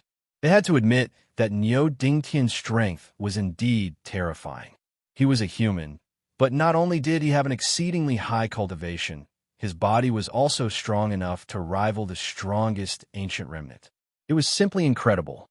In addition, they all knew very well that Niu Dingtian's brazen action of being the first to enter the Blood Sea was also a demonstration to them, or more precisely, a warning. He was warning them not to forget their previous promise. Make your move. The phantoms dispersed. The next moment, several figures soared into the sky from the sealed small world. It wasn't that they wanted to help Niu Dingtian, but if they continued to watch, the remains of the ancient remnant would be devoured by him alone. Rumble. The blood sea was boiling. One could vaguely see a huge figure floating in the blood sea. This figure was tens of thousands of miles tall, and its arm was like a huge mountain range. The Niu family had arrived. The group of strong men were all tall and burly. Their muscles were bulging, and they gave people a sense of security at first glance. As soon as they saw Nyoteru, they surrounded her and asked about her well-being. It was obvious that their love for her came from the bottom of their hearts. However, looking at the group of burly men in front of them talking softly and endlessly, it felt a little strange. They finally remembered that there were outsiders here. Niu Dingshan coughed. He cupped his hands together and said, "We have heard about what happened from Daodu. Thank you for your help. Our Niu family will remember this favor. If you have any needs in the future, you can come to our Niu family. As long as we can do it, our Niu family will not hesitate." His voice was deep and resonant. These matters, little Meaty wasn't interested in paying attention to them. She turned to look at the scenery. Qin Yu faintly smiled. You are too polite. We have already reached an agreement with old ancestor Niu, so this is what we should do. Niu Dingshan shook his head. That is a different matter. The old ancestor's favor is his, but you saved my daughter. As a father, I can't do nothing. This was forcing them to do a favor? The Niu family actually had such a habit. Good, very good. Qin Yu thought for a moment. Looking at Niu Dingshan's serious expression, he couldn't refuse. He smiled and nodded. Niu Dingshan smiled. That's right. A person should have a conscience. Qin Yu's smile stiffened. Luckily, Niu Dingshan had said this to him, so he didn't care about Qin Yu's expression at all. Then we'll be leaving first. Until we meet again. Niu Daodu squeezed out. She looked at the unconscious Miaoya and bit her lips. Is she all right? Qin Yu nodded. Don't worry. She will be fine. Niu Daodu let out a deep breath. She bowed to Qin Yu and Little Meaty. I haven't had a chance to say thank you. I'm truly grateful to you for saving my life. Qin Yu thought for a moment. He didn't know what to say, so he could only smile and nod. The Niu family brought Niu Daodu away with Yuanhu and Yuan Qin. Watching the fairy rise into the sky, Qin Yu finally understood why old ancestor Niu was so confident that as long as the Niu family came, they could guarantee Niu Daodu's safety. This group of large fellows didn't just look frightening. They were actually quite frightening. Several of them were peak sovereigns. As for Niu Daodu's father, Niu Dingtian, he had already crossed the threshold of the diviner realm. He was a genuine half-emperor. With such a protective strength, unless a true sovereign descended, no one could even think of touching Niu Daodu. The Niu family was truly fierce. Little Meaty humphed. Now do you know why I wanted to sell a favor to Niu Dingtian? After this matter, you will be an honored guest of the Niu family. In the future, as long as you don't court death, you can simply mention the Niu family's name, and you will be exempt from death. Qin Yu nodded. Miss Little Meaty's foresight is something that Qin Yu deeply admires, but I am very curious. Just what sort of stunning beauty is Niu Daodu's mother? There was a bit of emotion in his voice. Little Meaty thought for a moment. Not only did she not mock him, but she nodded in agreement. In truth, Niu Dingshan's appearance could be described as dignified and dignified, but the word handsome was far from being able to describe him. To be able to give birth to such a beautiful daughter like Niu Daodu, no matter how one looked at it, Niu Dingshan didn't seem like someone who would have grass growing on his head. Moreover, there was Niu Dingtian to keep an eye on things. Excluding Old Ma next door, the only possibility was that his mother's bloodline was strong enough. However, when he thought about it, he just treated it as a relaxing moment after his tense state of mind. Very quickly, he tossed it aside. Qin Yu glanced at the unconscious Miaoya. Are you all right? Little Meaty curled her lips. Didn't you guarantee Niu Daodu just now? Qin Yu choked. He coughed and said, That's not what I meant. I didn't want the little girl to worry. After all, she is a truly good girl. Little Meaty didn't speak, tacitly agreeing. She looked at Miaoya and said, She never succeeded before, but after being struck by 3 arrows this time, she actually grasped the opportunity. There is danger. If she doesn't wake up, she will die. What are the chances? Half. Qin Yu rubbed his chin. It wasn't too low, and no matter how he looked at it, Miaoya didn't seem like someone who would have short life. Little Meaty turned and walked away. Across from her was a cliff. With a single step, she fell down. Qin Yu reached out a hand, and Miaoya fell into his hand. He followed behind Little Meaty. In the clouds, there was a cheerful cry. A flying fish howled out from the cliff, soaring high into the clouds. Where are we going? Little Meaty thought for a moment. Things have changed a bit. There's no need for us to worry. We'll go straight to the Long Mountain region and find a place to wait. Niu Dingtian, Little Meaty arched an eyebrow. Young Master Qin is so smart.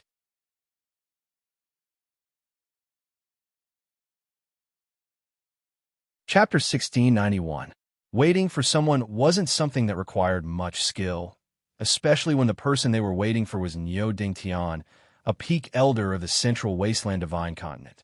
As long as he was willing to come, he would definitely be able to find them. So, Qin Yu and Ruru casually found a small city in Mountain Cry region to settle down. Qin Yu cultivated in seclusion for several days. After some hesitation, he pushed open the door and knocked on Ruru's door. She held a bright red fruit in her hand and was happily gnawing on it. She looked at him and said, "You finally couldn't help but come looking for me?" Qin Yu's heart skipped a beat. Although he understood what she meant and that wasn't what she said, he still couldn't help but reveal a strange expression. Ruru narrowed her eyes. "What are you thinking about?" Qin Yu waved his hand. "Nothing." "Humph." Ruru glared at him and turned to leave. Qin Yu followed and closed the door. As he saw Ruru sitting at the table, he hurried forwards and poured her a cup of tea. "I'm not thirsty." Qin Yu smiled. "It represents my sincerity." From the first sentence, he knew that Ruru had already sensed something. He lightly coughed and went straight to the point. "I cultivate many supernatural powers, but most of them aren't suitable for my current boundary. In particular, after controlling a small world, I lack methods to fight my enemies. Do you have any suggestions?" Ruru rolled her eyes. "Why are you asking me?" Qin Yu earnestly said, "I'll buy on credit." Hearing this, Ruru couldn't help but rub her eyebrows. She thought, this is the same as throwing caution to the wind. Do you have nothing to fear? But looking at Qin Yu's earnest expression, she humphed, tacitly agreeing to buy on credit.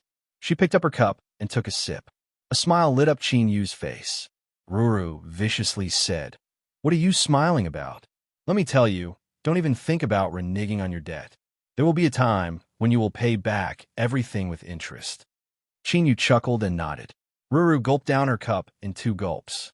Just as she set it down, Qin Yu filled it up again. "Talking makes my mouth dry." Her lips twitched. She expressionlessly said, "Don't resist. Otherwise, don't blame me for not reminding you if you get hurt." As she spoke, she reached out and grasped forwards. With a sword cry, 2 long swords fell into her hands. Lowering his head to take a look, Misty said, "The quality is not bad. I will help you temper it and combine the 2 swords into one. However, this matter is somewhat risky. Perhaps in the end, we won't even be able to keep a single one." Qin Yu nodded without hesitation. "No problem. Do as you wish." Little Misty glanced at him. "I won't be teaching sword techniques anymore. What I learned before was pretty good. You can find an opportunity to ask them for it yourself." Qin Yu nodded thoughtfully. "Also, the power of the 5 elements. The higher your realm, the stronger you will find that the seemingly basic things are often stronger. Pick it up and practice again. I will give you a 5 elements transportation technique, which is more than enough for you to use. The soul's setting divine light is very mysterious. As your cultivation level increases, its power will continuously increase. When you fight with your enemies, if you use it well, you will be pleasantly surprised. Lastly, there's the book that Jiang Huan left behind. Don't just focus on cultivating. Take a good look at it. It's good for you. Sharpening the axe will not delay the work of cutting firewood. Don't you understand this principle?" Qin Yu rubbed his nose. He had looked through some of Jiang Huan's book before, but he couldn't understand what was recorded. He recognized every single word, but when he read them together, it felt like they were some sort of heavenly book. However, since little Misty reminded him, Qin Yu nodded earnestly. "I will carefully study it." Little Misty picked up her teacup and took another sip. This was her way of seeing him off. Qin Yu understood, but he still couldn't help but ask, "Is that all?"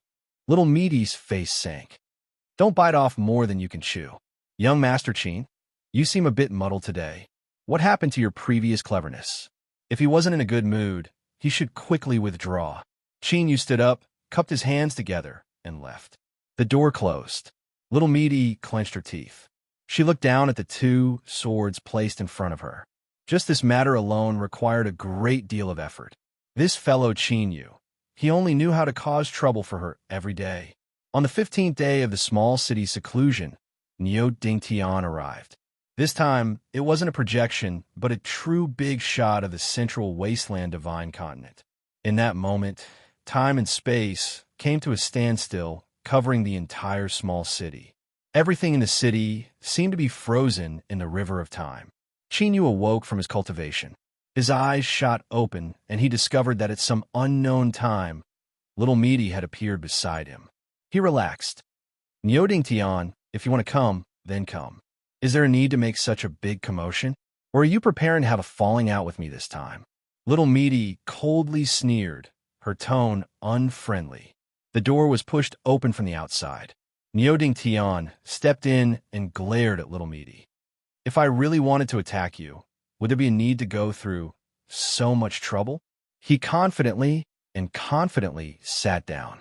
But if you're bluffing like this, it seems your condition isn't too good. Why don't you hurry up and hide? What are you doing wandering around the central wasteland? What? Do you think you've lived too long and are tired of it? Little Meaty had no expression. You could try. Nyoding Tian humphed. Forget it. I don't have such thoughts. Don't keep probing, it's boring. Little Meaty lightly said, then let's get down to business. Nyoding Tian wrapped his fingers on the table. Fine. He paused for a moment, probably preparing his words. Right now, the Nyo family has touched upon the interests of some people. You've already seen Dowdu's talent, so you should be aware of it, right? So, there are some people who don't want to see my Nyo family become stronger. Otherwise, even if I didn't say anything, some people from the 4 sects and 4 families would have abdicated on their own initiative. Little Meaty interrupted him. Can you tell me something I don't know? Chinyu's heart skipped a beat. He thought to himself, Big sister, could we not be so fierce? This person was a genuine big shot of the central wasteland. Luckily, Nyoding Tian didn't seem to care about this at all. On the surface, it looks like it was some people from the 4 sects and 4 families who took action. But the truth is that there is a shadow of that clan. Little Meaty's eyes flashed. Their days aren't good? Nyoding Tian coldly sneered. They took advantage of the heavens, but in the end, the cooked duck that was right by their mouths flew away, and they ended up without any clan or surname. It's fine if it's just a short time, but as time passes, everyone will have their own thoughts. In particular, that person in Xianyang City. He has been waiting impatiently for a long time. Little Meaty thoughtfully nodded. If that's the case, then everything can be explained. You want to cooperate with me? Nyoding Tian nodded. Of course. In this world, there is no one who can scheme against my Nyo family without paying a price. Domineering. The key point was that this person wasn't bluffing. When he spoke, his confidence seemed to explode to the skies. He leaned forward and stared at Little Meaty. I know that your goal is that clan. Since we are all in the same direction, there is no reason not to cooperate. Little Meaty lightly said, I knew you would come so late, so I must have investigated ahead of time. I don't deny what you said, but as for how this matter will be handled, it will be up to us to decide. You can only choose to cooperate. Nyoding Tian nodded. No problem. When it comes to planning, you are better than me to begin with. I agree. Little Meaty coldly sneered. In front of me, you had best restrain yourself. Do you think the word me is enough to use? Nyoding Tian choked. He rolled his eyes. Hurry up and say it. What plan do you have? How can I cooperate? Little Meaty glanced at him. Nyoding Tian, have you forgotten something? Chinyu put in a lot of effort to save Nyo Dowdu. He didn't fulfill the agreement I made with you. Don't you feel embarrassed to take advantage of a junior? Nyoding Tian rubbed his chin. He looked at Chinyu. Boy, don't blame me for not reminding you. I originally wanted to convert your contribution into points for Dowdu's husband candidate, so that you could move up a few ranks. So, think carefully. Do you want the reward, or do you want the chance to become my Nyo family's son-in-law? Chinyu stood up and cupped his hands. This junior doesn't dare to covet Miss Dowdu. Nyoding Tian snorted. He looked at Chinyu as if he had gone blind. He flipped his hand and took out something that looked like a jade bead. He threw it at Chinyu. Boy, we're even. Chinyu caught it with both hands. He looked at Little Meaty and saw her nod. He cupped his hands together and bowed once more. I don't dare to refuse an elder's gift. It would be impolite of me to refuse. Nyoding Tian's lips twitched. Little Meaty's eyes flashed with a smile. Nyoding Tian, tell me everything you know about the situation in the Central Desolate. Niu Dingtian's expression was solemn. He thought for a moment, and then slowly explained the current situation in the Central Desolate. With his cultivation and status, he was nearly omniscient. Even after 4 hours, little Meaty closed her eyes, not saying a single word. Niu Dingtian's mouth and tongue were parched. He picked up a cup of tea and looked at Qinyu with a slightly better expression than before. This boy's eyesight wasn't bad. But why was he so blind when facing Niu Daodu? Before this, he really did have the thought of investigating him. After all, the 9 Bins heaven-span Great Tao was extraordinary. Moreover, it was someone who was valued so highly by this person. No matter how he looked at it, it was worth investing in. After drinking his tea, Niu Dingtian thought for a moment and then said some more things that involved some secret information. He used some methods to say these words. Qinyu only saw Niu Dingtian's mouth move, but didn't hear a single sound. This left him a bit speechless.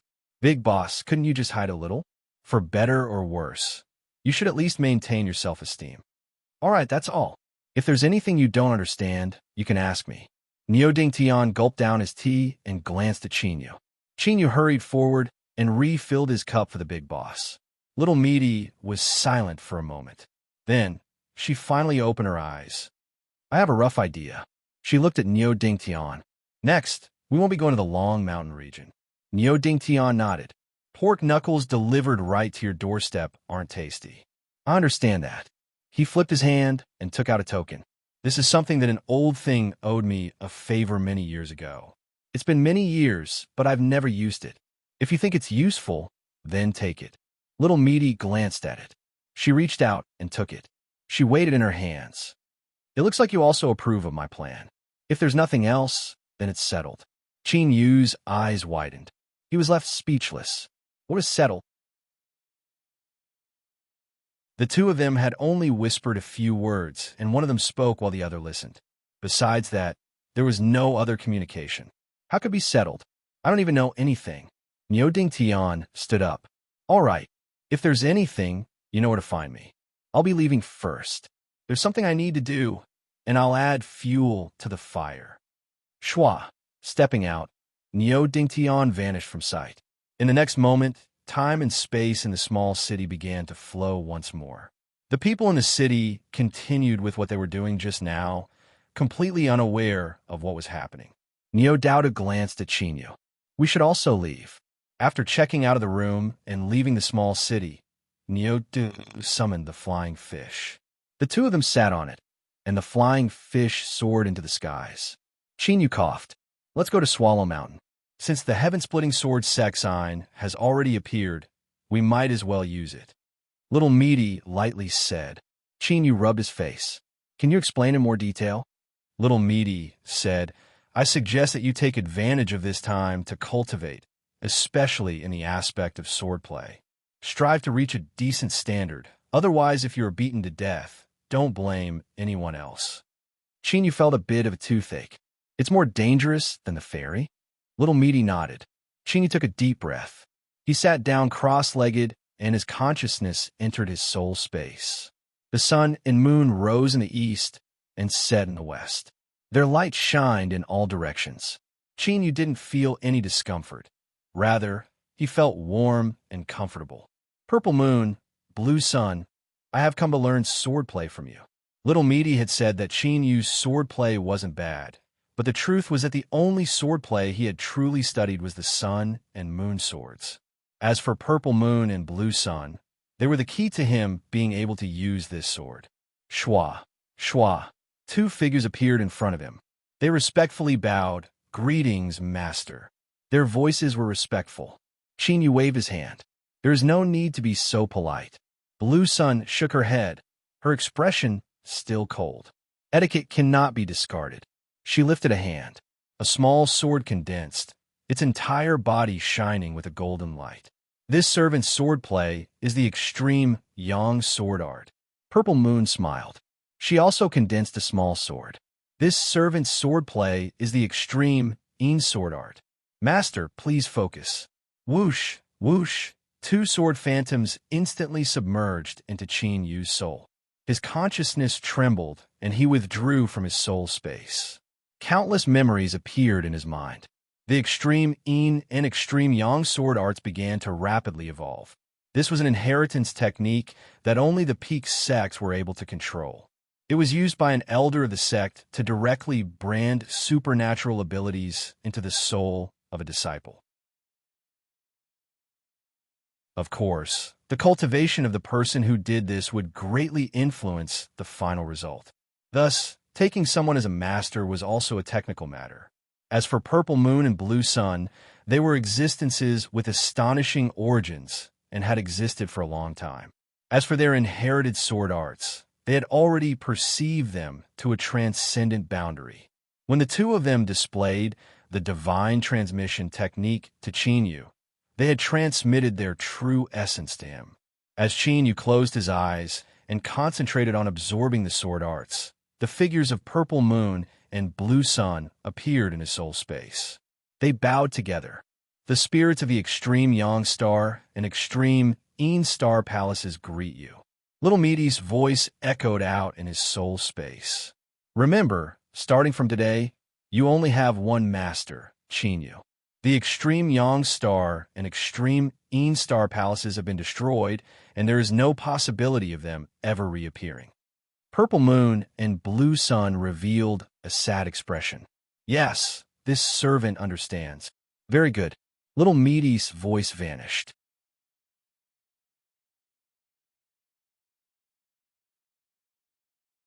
Chapter 1692. On the way to Yanran Mountain, a great uproar broke out in the divine central continent. Niu Ding Tian, the ancestor of the Niu family and the #1 rogue cultivator, had brazenly killed the Shu family of the Changshan region. The entire massacre only lasted for a short period of time. The entire Shu family, from top to bottom, from young to old, were completely annihilated. His methods were cruel and bloody. After that, Niu Ding Tian fought with the Changshan region lord, who had rushed over after hearing the news, and forced him to flee, weeping blood. This matter spread at an astonishing speed. All the forces of the divine central continent kept silent. The weak dared not speak carelessly, lest they invite trouble. As for the experts, they vaguely knew the reason why Niu Ding Tian had attacked so violently and with such a bloody method. As for the so-called region master of the Changshan region, everyone was well aware of what he was. For a time, the seemingly peaceful divine central continent was surging under the table. No one knew what Niu Ding Tian, who had always been difficult to deal with, would do this time. And all this restlessness and uneasiness were transmitted through secret channels to a specific target, that clan. They were the ones who first proposed the scheme against the Niu family, and some of the people from the 4 sects and 4 families were persuaded. Now, not only had they drawn water with a sieve, but they were also stained with blood. As the mastermind of the Niu slaughter incident, they would naturally be blamed. At the same time, many ripples spread within the 4 sects and 4 families. After this incident, the Niu family would be on guard. Unless they went to war, there was almost no chance of success. And once Niu Daodu grew up, the strength of the Niu family would skyrocket, and they could choose to establish a sect and directly occupy one of the 4 sections. Even if they didn't establish a sect, the Niu family could naturally take one of the 4 family spots. Such a Niu family naturally made some people in the 4 sects and 4 families restless, especially in the Niu slaughter incident, where they had played a certain role. And this restlessness would turn into doubled anger, which would continue to be exerted on that clan, forcing them to think of a way to deal with the current crisis. Otherwise, in the period before the rise of the Niu family, some people in the 4 sects and 4 families would desperately think of ways to improve their strength. And the best and most direct way to strengthen oneself was to devour others. That clan was undoubtedly the best choice. Under the cover of this great uproar, the fact that the Qin Empire unilaterally tore up the agreement on the demon race's territory in the Broken Heaven Mountain Range and mobilized the army to attack, it seemed insignificant. It was like a small splash in a huge wave, disappearing in the blink of an eye. Yanran Mountain was not just a mountain. More accurately speaking, It was a mountain region that was 100 times larger than the Broken Sky mountain range. Its vastness was comparable to several regions. However, the Qin state did not set up any administrative agencies here. Instead, it was a separate division, respecting the autonomy of Yanran Mountain. The reason for this was not only because Swallow Mountain had more than half of the powerful sword sects of the Central Desolate Divine Prefecture. It was also because these sword sects had been continuously injecting new blood into the army for countless years. As the gathering place of the world's sword sects, Yanran Mountain was naturally a holy land in the hearts of countless sword cultivators. Every year, countless cultivators would gather here from all over the world to admire the glory of Yanran Mountain. They would try to join a sword sect, or take a step back and try to seize a lucky chance in Yanran Mountain. Apart from a few extremely lucky people who could find the cave abode of a certain senior sword immortal in Yanran Mountain, most of these opportunities came from the long-abandoned sword sect mountain gates. The river of time surged without stopping. No matter how powerful or prosperous a sword sect was in the past, it could not stop the passage of time. There would always be some sword sects that gradually fell into desolation, eventually falling into the dust and becoming history. According to the agreement between the sword sects of Swallow Mountain, all sword sect ruins were open to the public. As long as one paid a toll, they could enter and explore. Of course, the process was dangerous. Even if they died, it had nothing to do with them. A large ferry slowly flew towards Swallow Mountain. When it was still a distance away, one could see sword lights flashing from time to time in the vast mountain range below them.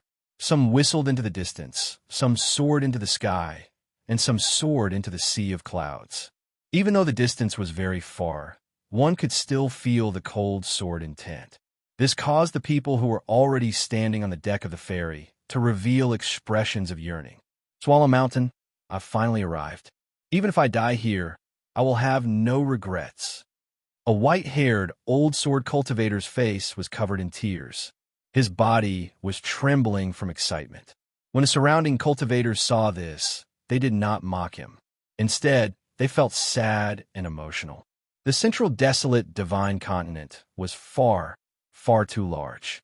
It was so large that even if they were born in this world, if they didn't have a certain level of cultivation and wealth, it would be impossible for them to cross such a great distance and arrive at this holy land for sword cultivators. How many sword cultivators would hear their elders mention Swallow Mountain when they were young? But when their hair turned white and their eyes sunk in, it was impossible for them to come here. They could only rely on their imaginations to pass down everything about Swallow Mountain, telling their descendants or disciples that if they had a chance in the future, they had to go to Swallow Mountain. Passed down from generation to generation, this place became a mark in the hearts of all sword cultivators in the Central Desolate. If they went to Swallow Mountain, whether or not they obtained any harvests, they had to go there. Only then would they not waste their time cultivating the sword path. As Qin listened to the old sword cultivator's sobs and looked at his excited and longing face, his heart stirred. Compared to the vast majority of cultivators in this world, he was already far luckier. Beside him, little Meaty had no expression, as if she didn't see what was happening. Her experiences were enough to make her immune to all of this. Miaoya wasn't here. After she woke up, she had been sent away by little Meaty and told to go alone to the Black Marsh. According to little Meaty's words, there were some roads that one was destined to walk on. If one couldn't even walk, how could one hope to ascend to greater heights? If one died, that would be a bad fate. Qin always felt that these words were a reminder to him. He hesitated again and again, but he didn't ask. Instead, he felt a sense of urgency and restlessness in his heart. The ferry slowly landed. It docked at one of the many docks within Swallow Mountain. The ferry has stopped. Guests, there's no need to be anxious. Please listen to the arrangements and disembark. Do not offend a sword immortal and stir up trouble. The fairy cultivator spoke out loudly, his expression solemn. This wasn't some alarmist talk. Before this, there had been some unlucky fellows who had hurriedly rushed down from the ferry and ended up bumping into a sword cultivator of Swallow Mountain. This was seen as a provocation, and they were cut down. Even if they died, they would have died in vain. Moreover, there were hundreds of large and small sword sects within Swallow Mountain, and there were countless sword cultivators. It was impossible to find the murderer. Moreover, even if they took a step back and found the murderer, so what? Sword cultivators were fierce and terrifying creatures. It was already good enough if they didn't take the initiative to find trouble with them. No one was willing to provoke them. Everyone obediently listened to the fairy cultivator's arrangements and disembarked. Of course, there were exceptions. Several sword cries sounded out. They howled out from the fairy and flew towards the boundless Swallow Mountain. The sharp sword intent undoubtedly indicated that this person was a sword cultivator of Swallow Mountain. For a time, there were several cries of alarm. Several youths were overjoyed. They never imagined that the kind-looking old cultivator who had been chatting with them was actually a high and lofty sword immortal. Didn't this mean that they were fated with sword immortals? As they thought of this, the joy on their faces deepened. The surrounding people all looked at them with envious gazes. It wasn't just one or two cases of being chosen by a sword immortal on the fairy and being accepted into a sword sect after a test. Some sword sects would even send people to the fairy to search for good seedlings ahead of time. Chinyu glanced at the happy faces of the several youths and subconsciously nodded. There was a young girl and a young man. Their talents weren't bad. Little Meaty curled her lips. Your own sword Dao is still half-baked, so don't comment on it. Chinyu was embarrassed. Then, he had a helpless expression. He thought to himself, you big shots just do as you please. Why aren't you willing to consider my face? Disembark, disembark. The pier was as lively as ever. It wasn't any different just because this was a holy land of the sword Dao. After all, sword cultivators were also people. They needed to eat and drink, and cultivation also consumed resources. Where did the resources come from? Of course it was by relying on immortal money. Otherwise, no matter how blessed Swallow Mountain was, it would have been destroyed by generations of sword cultivators. Otherwise, why would one need to pay a considerable amount of immortal money to enter Swallow Mountain? Most of the items sold on the docks were related to sword cultivators. For example, there were some sword techniques of unknown origin, and most of them were incomplete. There were also some immortal swords that had been buried underground for many years just by looking at their appearance. The stall owners had bragged about them to the heavens. Of course, there are all sorts of sword cultivator souvenirs and imitation swords made by famous sword immortals. They were bought by wave after wave of sword cultivators, harvesting money year after year. Chinyu and Little Meaty didn't have any intention of strolling around the pier. After leaving the ferry, they continued forwards. But just as they were about to leave the pier, Little Meaty suddenly stopped. She turned to look at a roadside stall. Comparatively speaking, this location wasn't too good. Most of the people that disembarked from the ferry had already spent their money here.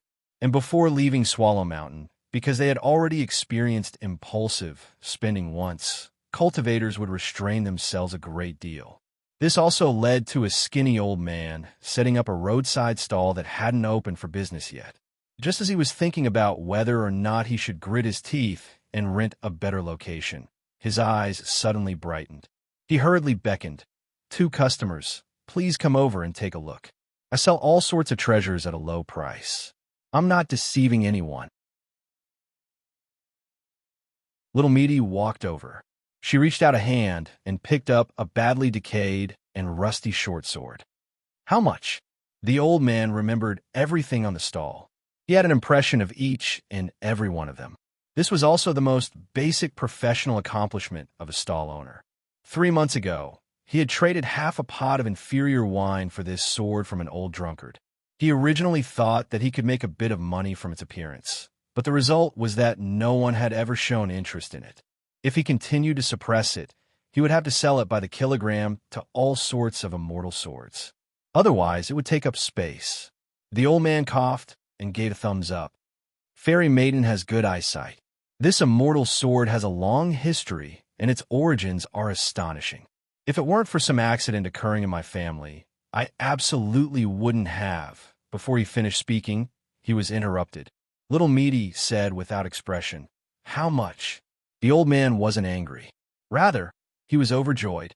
His rich street stall experience told him that people with such expressions and actions usually came from rich families and weren't good at bargaining. If things went well this time, he might really make a great profit. The sale of half a pot of inferior wine was worth it. He took a deep breath. The old man revealed a pained and struggling expression. His eyes were filled with reluctance. Just a single expression was enough to show his skill. 3 silver-spotted copper coins. Little Meaty suddenly stood up. The old man was startled. He thought that he had asked for too much and frightened the little girl in front of him.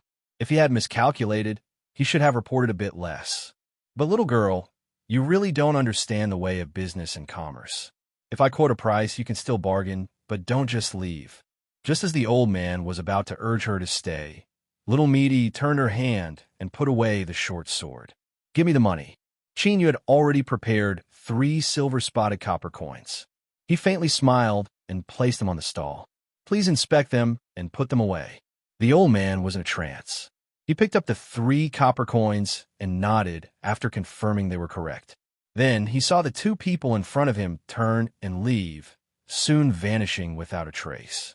The old man regained his composure. He looked at the 3 silver-spotted copper coins in his hand, a look of surprise on his face. Could it be that he had really misjudged? Was that short sword some sort of extraordinary treasure? No, it couldn't be. Although his cultivation was mediocre, his dog's eyes were still bright. It was impossible for him to not see a treasure in front of him. At the start, he also thought that the short sword was a bit interesting, so he traded wine for it. Afterwards, he carefully inspected it many times, and the result was the same.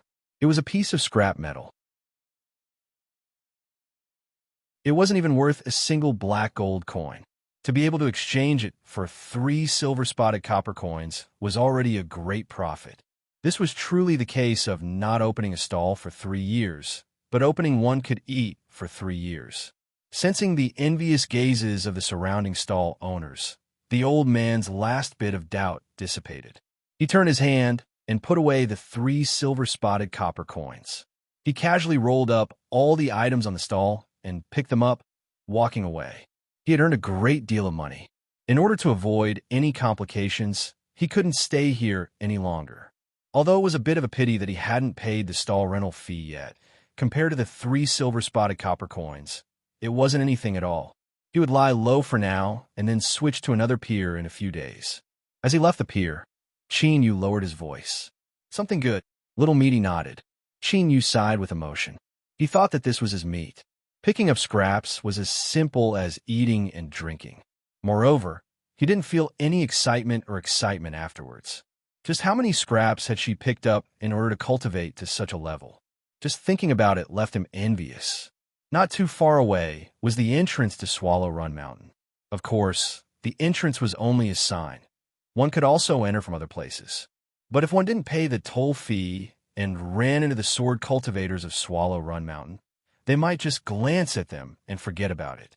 But if their luck was bad and they ran into a sword immortal that wasn't easy to talk to, then a single glance might be enough to send their head flying. Thus, no one was willing to try their luck. Although the toll fee wasn't small, it couldn't be compared to their own lives. Chin Yu went to pay the money. He consciously took care of these trivial matters.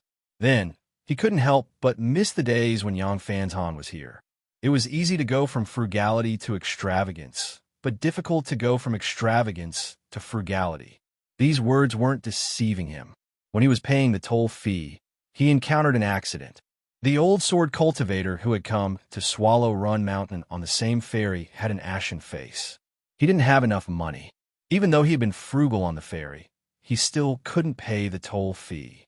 Far too much time had passed. It had been so long that the toll fee passed down by the old sword cultivator's ancestors had risen again and again. On the other side, a female sword cultivator responsible for collecting the toll fee revealed a look of unwillingness.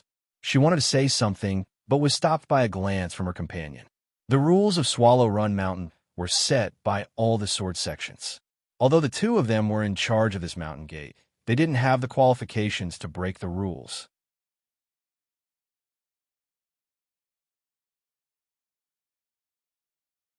Chapter 1693. The old sword cultivator turned around and staggered away. Chinyu arrived in front of the two sword cultivators. He calmly said, "3 people." After paying the immortal coin and receiving the mountain pass from Swallow Run Mountain, Chinyu turned and left. Soon, the old sword cultivator's staggering figure appeared in front of him once more. He quickly walked behind him and patted his shoulder. "Sir, you dropped something." As Chinyu spoke, he pointed at the mountain pass on the ground. Then, he turned and walked away. The old sword cultivator's eyes widened. His hands trembled as he picked up the mountain pass. Then, he suddenly thought of something and looked up. However, he couldn't find that person anymore. Tears appeared in his eyes. He sniffled and walked toward the entrance. When they saw the old sword cultivator return with a mountaineering token in his hand, the two sword cultivators who were guarding the entrance were shocked. But the rules of Swallow Run Mountain were that as long as one held a mountain pass, they could freely enter and exit. They couldn't report their loss, even if they were registered. Little Meaty looked at the mountain pass that Chinyu handed over. She coldly sneered, "Good people don't live long. Don't you understand this truth?" Chinyu smiled. It wasn't that serious. It was just a slight effort. If it was any more troublesome, I might have pretended not to see it. Little Meaty humphed. "I hope you remember what you said." Chinyu smiled and nodded. The two of them held their mountain passes and walked towards the entrance. When the female sword cultivator guarding the entrance saw Chinyu, her eyes brightened. She reached out a hand to verify the mountain pass in his hand. Then, she smiled and returned it. She said in a soft voice, "There's a map in the mountain pass. The green that represents your position. If you two don't have a destination in mind, you can explore the ruins of the heaven-splitting sword sect in the near future." Chinyu took back the mountain pass and cupped his hands together in thanks. Little Meaty coldly watched from the sidelines. When the two of them passed through the entrance, she couldn't help but coldly snort. "I thought you really wanted to be a good person, but it turns out that you saw that sword cultivator girl's beauty and had some strange thoughts." Chinyu wryly smiled. He rubbed his nose. He was already immune to Little Meaty's strange thoughts and knew how to deal with them. Little Meaty sneered several more times. Seeing Chinyu pretend to be deaf and mute, she could only bitterly give up. But she had already decided that in the future, this female sword cultivator would be blacklisted. She would never have the chance to meet Chinyu alone again. He meant to attract bees and butterflies. The old sword cultivator entered Yanran Mountain. He was so excited that his body was trembling. He looked greedily at every place in front of him, every tree, every mountain, and even every stream. He was the only sword cultivator from his sect who had come to Swallow Rand Mountain in the past 1,000 years. He wanted to memorize everything that had happened here and pass it on to the juniors of his sect so that they would know that the ancestors of his sect had also come to this holy land of sword cultivators. This was an invisible incentive. The old swordsman walked for several days without eating or sleeping. He saw many sword lights whizzing past, and his pious heart became even more determined. Then, one afternoon, in a remote valley, the expression of an old sword cultivator who was crossing a river suddenly changed. He looked up in astonishment. As he stared at the outline of the distant mountains, a faint feeling rose up in his heart. It was like there was something on the other side of the mountains that was beckoning him over. The old sword cultivator couldn't help but widen his eyes, a look of disbelief on his face. Although this was his first time coming to Swallow Rand Mountain, on the ferry he had heard countless legends and stories about Swallow Rand Mountain. Among them, the most enviable stories were that after sword cultivators stepped into the mountains, they would naturally form a resonance with some immortal sword or some sword art and be guided to a lucky chance. The old sword cultivator's face flushed red, and his breathing became rough. He found this hard to believe. He didn't think that with his talent, he would be able to obtain such favor. At the start, he decided to ignore this inexplicable feeling. But as time passed, not only did it not fade away, but it became increasingly intense. Finally, the old sword cultivator took a deep breath. He looked deep into the mountains and began to quicken his pace. "Let us take a look. I won't do anything stupid." He constantly warned himself in his heart. The old sword cultivator crossed mountains and rivers, passing through one mountain after another. Several times he almost lost his life because of accidents. After all, Swallowran Mountain was not alone. This was a pure land. Although more than half of the sword sects of the Central Wasteland Divine Prefecture existed here, not all of the monsters in the mountains have been slaughtered. Both sides maintained a state of mutual restraint and coexistence. But the sword cultivators were the ones who reigned supreme, and the monsters had to tuck their tails between their legs. This was where the use of the mountain medallion was manifested. Money had to be spent. Otherwise, if one's life was forfeit, what was the point of having money? Half a month later, the old sword cultivator had suffered greatly. His clothes were in tatters, and there were several places where he almost exposed himself. Finally, he arrived at a place where he could sense something from the bottom of his heart. A massive stone stele appeared in his line of sight. It was clear that no one had taken care of it for many years, and that it had experienced a serious disturbance. The surface of the stone stele was covered in sword scars and a thick layer of moss. Even so, this could not hide the 4 words on the front of the stone stele. Heaven-splitting sword sect. Every word was filled with an imposing momentum. Even though it was covered in dust, when one looked at it, they still felt a stabbing pain and could not help tearing up. The old sword cultivator seemed to have been struck by a sword. His chest had been pierced through, and he emitted bursts of pain. His face paled and sweat poured down his forehead. His body began to tremble. After an unknown period of time, the old sword cultivator suddenly came to his senses. He let out an ah, and subconsciously took several steps back. His eyes widened as he looked at the heaven-splitting sword sect stone stele, shock and hesitation on his face. After hesitating for a long time, the old sword cultivator carefully looked around. When he didn't sense anything wrong, he clenched his teeth and walked over. He passed by the heaven-splitting sword sect stone stele and walked into the ruins of the sect that had been abandoned for many years. There were ruins everywhere. His figure vanished into the ruins. Unfortunately, although this old sword cultivator had the cautiousness of a veteran, his cultivation was indeed very sloppy. So, just as he entered the ruins of the heaven-splitting sword sect, 2 figures appeared at the stone stele at almost the same time. Glancing at each other, the 2 of them didn't hesitate. They gently floated into the air, like 2 shadows quietly chasing after him. After these 2 people left, the space above the stone stele twisted and 2 more figures appeared. Misty coldly sneered. "Look, this is the consequence of being a good person.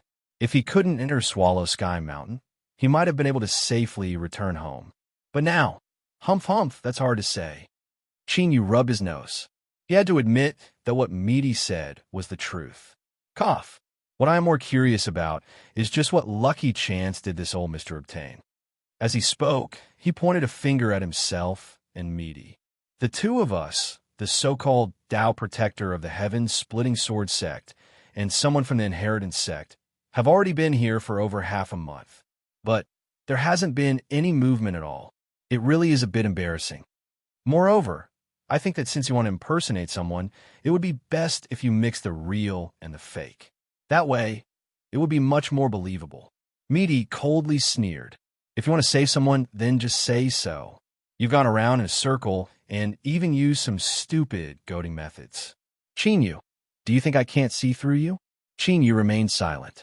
What he could see wasn't important. As long as it was effective, that was fine. Humph.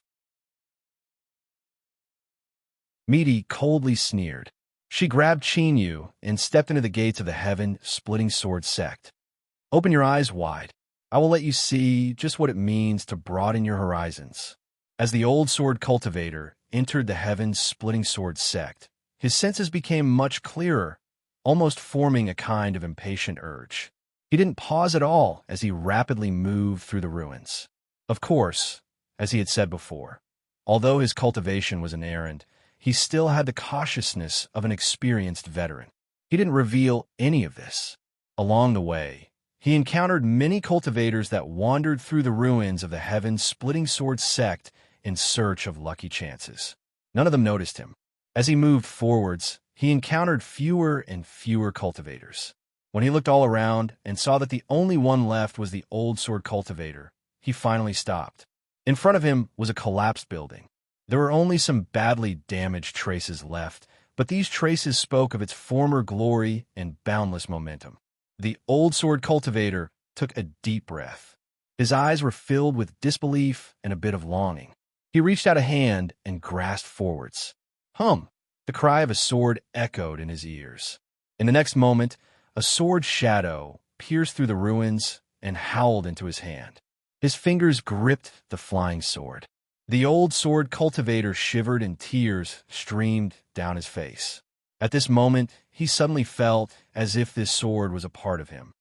It was like he had finally found something that had been lost for many, many years. This feeling was far more touching than meeting a loved one that had been lost for many years, leaving him unable to maintain his composure. Suddenly, there was the cry of sword. The old sword cultivator was startled. He turned around and said, "You too, can you come out?" Two figures appeared in the air. As they looked at the flying sword in the old sword cultivator's hand, their eyes blazed with heat. One of them chuckled. "Old mister, you really have a good lucky chance. This ruins have been searched at least 10,000 times, and there is actually a nearly divine, immortal sword hidden here. It really makes one envious." The old sword cultivator took a deep breath and squeezed out a smile. No, it's just an ordinary sword. It can't be considered anything good." Before he finished speaking, he was interrupted. "Since the immortal sword isn't good, why don't you sell it to us? The two of us will definitely give you a high price." The person across from him smiled. As for the one beside him, he remained silent. The two of them were on the same side. The old sword cultivator was startled. There was no longer any hope in his heart. His body tensed up and he revealed a nervous expression. Although he had obtained an immortal sword, his sword cultivation was far too poor. "It's not a trap. Do it," the person beside him coldly said. The smiling cultivator let out a sigh of relief. "That's good." He smiled and stepped forwards, a kind expression on his face. "Old mister, don't be afraid. I will personally send you on your way. It will definitely be fast and steady." Hum! The flying sword in the old sword cultivator's hand suddenly erupted with dazzling sword light. It broke free and howled as it flew forwards. Puff! Puff! With two dull thumps, the two cultivators across from him didn't even have time to respond before they lost their heads and died a cold death. Whoosh! The flying sword fell into Meaty's hand. The sword hummed with excitement. She glanced at Chinyu and raised an eyebrow. Her meaning was obvious. Had her eyes widened yet? Chinyu took a deep breath. He cupped his hands together, his expression solemn. "My divine flesh art is invincible." Meaty's eyes rolled back. On the other side, the old sword cultivator was disappointed and frustrated. He looked at the flying sword in Meaty's hand and felt his heart empty. But he soon suppressed his emotions and hurriedly bowed. "Thank you two seniors for helping me." "Ah, it's you." The old sword cultivator recognized Chinyu and immediately relaxed. Losing the immortal sword would have been hard on him, but it was better than losing his life. Chinyu smiled and nodded. "Old mister, we meet again." Meaty casually tossed the immortal sword into the air. The old sword cultivator subconsciously reached out his hand. When the immortal sword fell into his hand, it was like he was holding a red-hot iron. His face flushed red, and he desperately waved his hands. No, that's not what I meant. Two seniors, please don't misunderstand." Although he said this, he gripped the immortal sword tightly. He had a conflicted expression as if he wanted to throw it away, but was also reluctant to do so. It seemed as if he would cry at any moment. Chinyu glanced at Meaty and smiled. "Old mister, there is no need to panic. This immortal sword has already recognized you as its master, so it is naturally yours. Cough. Moreover, from today onwards, you and I can be considered family." The old sword cultivator listened in a daze. He only knew that Chinyu was saying that the sword was his. In his excitement, his eyes rolled back, and he fainted. Chinyu. He didn't know how to describe his current mood. Meaty curled her lips. She glanced at the immortal sword in the old sword cultivator's hand. How about I kill him and then find a new master for this sword? This level of skill was a bit shameful. Chinyu hurriedly stopped her. Don't. For better or worse, this is the first disciple of our heaven-splitting sword sect. If you kill him, it would be inauspicious. Let's hurry up and get down to business. Meaty thought for a moment. She probably also thought it was inauspicious. She humphed and gave up. A moment later, the cry of a sword echoed out from deep within the ruins of the heaven-splitting sword sect. Then, a sword phantom appeared, towering like a mountain as it shot into the heavens. Boundless and dense sword intent surged out like a river bursting through a dam, sweeping out in all directions. What followed was an icy cold voice. From today onwards, the heaven-splitting sword sect will reopen its gates. All those who trespass are given 3 days to leave, otherwise they will bear the consequences. Billowing waves of voice covered the entire ruins of the sword sect, constantly spreading outwards until it echoed throughout the entirety of Yanran Mountain. At this time, countless pairs of eyes opened on the countless sword peaks. Light exploded out from them.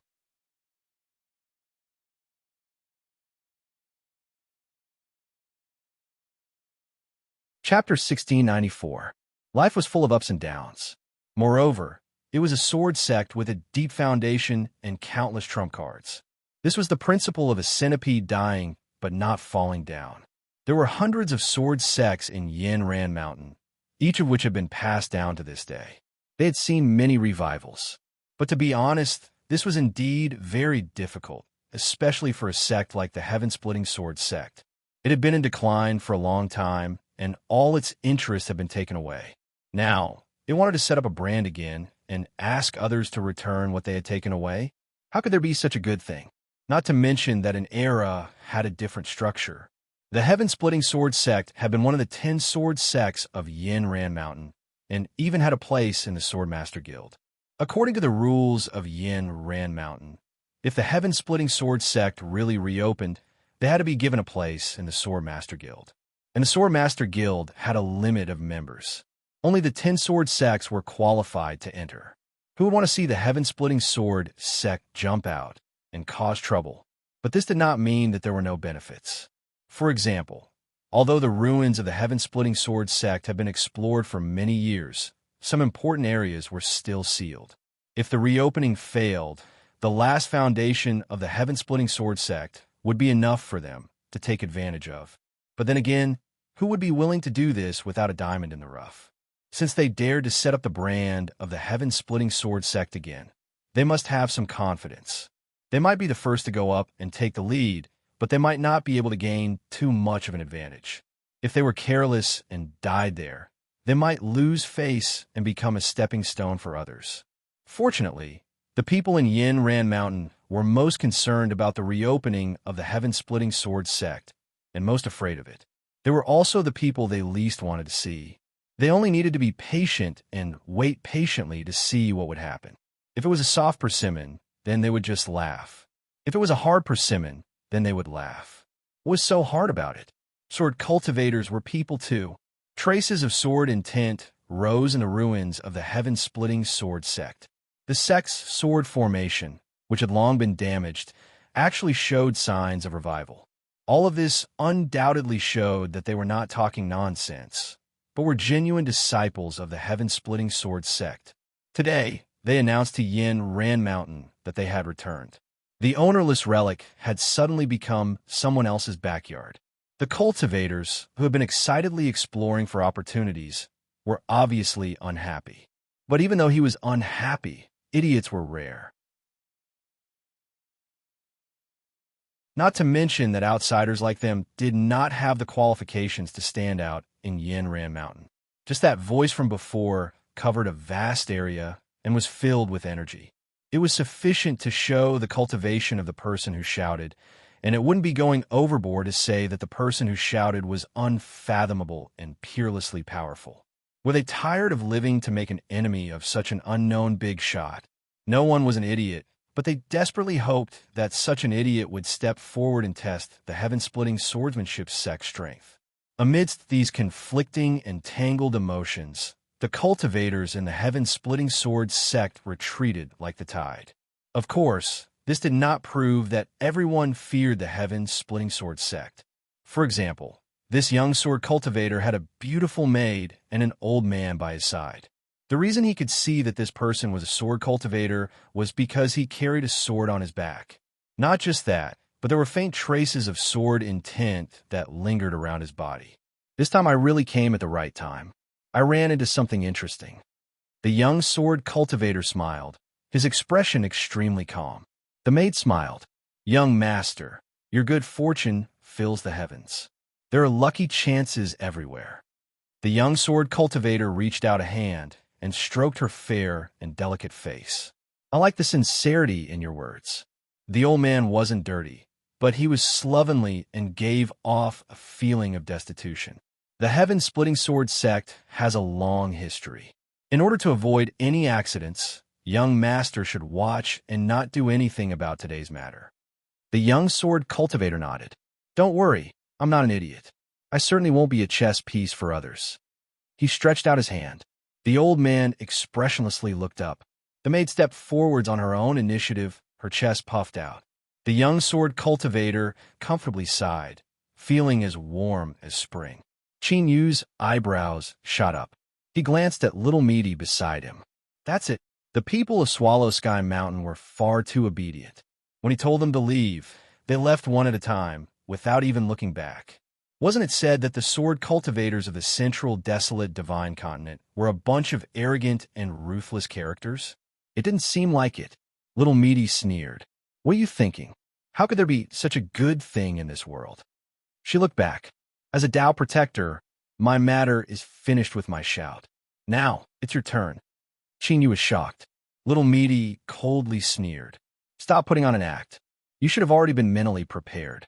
Since you're someone from the heaven-splitting sword sect, you should be the main force in reopening the sect." Qin Yu rubbed his face. "You, as a Tao protector, are indeed fake. But, as someone from the sect, I don't even have a sword. Isn't that a bit too laughable?" Little Meaty humphed. "I knew you had something to do. But, your sword isn't ready yet, so you can't use it right now." Qin Yu arched an eyebrow. Little Meaty said, "Those that jumped out first are all small fries. If you can't even deal with these people, then how can you be someone from the sect? I'll just run away with you as soon as possible so that we don't lose face and waste our time here." Qin Yu's complexion was heavy. "Are you saying that the true trouble hasn't arrived yet?" "Of course." Little Meaty gloated. "Do you really think that the title of someone from the sect is easy to accept? Since you borrowed someone else's name and obtained their sect, you will have to shoulder the corresponding responsibility." Qin Yu took a deep breath, a thoughtful look on his face. Little Meaty narrowed her eyes.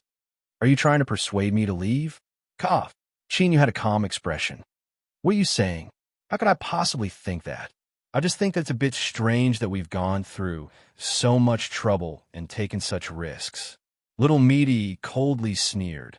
"The plan has already been made. Before we can confirm that we have failed, we can only continue. As for when we will fail, that is up to me. I advise you that if you have such idle thoughts, you might as well sharpen your sword before the battle. For better or worse, you are someone from the heaven-splitting sword sect. Although you don't have a sword in your hand, you still need to bring out some skills of the sword path. Otherwise, how will you put on a show?" Qin Yu felt that this was far too difficult. At Swallow Run Mountain, the first person to eat a crab had arrived. His clothes fluttered in the wind, and his appearance was extraordinary. Looking at him, the words "sword immortal" automatically appeared in one's mind. His appearance was indeed extraordinary, and this sword cultivator absolutely had sufficient reason to move against the heaven-splitting sword sect. His ancestor had been bullied by the heaven-splitting sword sect, and many of his people had been killed. Now, your heaven-splitting sword sect wants to reopen their sect at Swallow Run Mountain, and I have come to add insult to injury. Is this wrong? He had a standpoint. He had a reason. It was perfect. The Heavenly Cycle Sword sect had truly chosen a good candidate. That's right. While the majority of the foreign cultivators were still confused or immersed in the excitement of watching a lively show, the local sword cultivators of Swallow Run Mountain had already sensed something. It wasn't because they all knew the sword cultivator in front of them, nor was it because they had some evidence. For instance, Neo Ding Tian had brazenly slaughtered the entire Long Mountain region's Shu family. Up and down. Besides witnesses, what other evidence could he bring out? But this wasn't important. What was important was that he had killed them, and he had killed them without mistake. The Heaven-Splitting Sword sect wants to reopen their sect. I, Wang Cheng, will never allow it. His shout, combined with the rumbling of the sword in his hand, was truly astonishing. The eyes of the cultivators watching from afar brightened. Only if the person who came had enough strength would it be interesting. Weaklings would die as far as they could. Then, they watched helplessly as Wang Cheng strode into the entrance of the Heaven-Splitting Sword sect. After that, there was no after. There was no movement, and not even the tiniest bit of aura was emitted. Sword cultivators had always been known for their astonishing killing power, and their actions were world-shaking. But when they fought, it was impossible for there to be such a silent silence. Something must have happened. A quarter hour passed, and Wang Cheng still hadn't come out. The entrance ruins of the Heaven-Splitting Sword sect were still as quiet as before. The result was self-evident. Everyone's eyes fell on the entrance of the Heaven-Splitting Sword sect, revealing grave expressions. Although Wang Cheng was just a nameless sword cultivator in the Yanran Mountain, to be able to kill him without making a sound was not something an ordinary person could do. Many people thought of the most powerful means of the Heaven-Splitting Sword sect in the past, and their faces grew more and more solemn. If it was really as they thought, the Heaven-Splitting Sword sect that had made a comeback today and reopened its gate was really not to be trifled with. Wang Cheng had fallen, and there was a second Li Cheng, a third Sun Cheng, a fourth Ma Cheng. On the second day after the Heaven-Splitting Sword sect made the announcement, there was an endless stream of people entering the gate. But without exception, once they entered, they never came out. And they were all the same as the first Wang Cheng. Like a stone sinking into the sea, like water falling into the sand, there was no movement at all. But the problem was, as time passed, the strength of the sword cultivators became stronger and stronger. But the result was still the same. This was really a little scary. In the Yanran Mountain, there was an unspoken rule. The sword sect that had reopened its gate had to regain control of the gate within 3 days. Only then could it be considered to have gained some initial footing. The most direct manifestation of this was, of course, to completely expel all outsiders that stepped into the gate. Thus, when Little Meaty made the announcement and gave a deadline of 3 days, it wasn't because she was patient, but because this was the rule. It was also because of this that people constantly broke into the Heaven-Splitting Sword sect gate during these 3 days.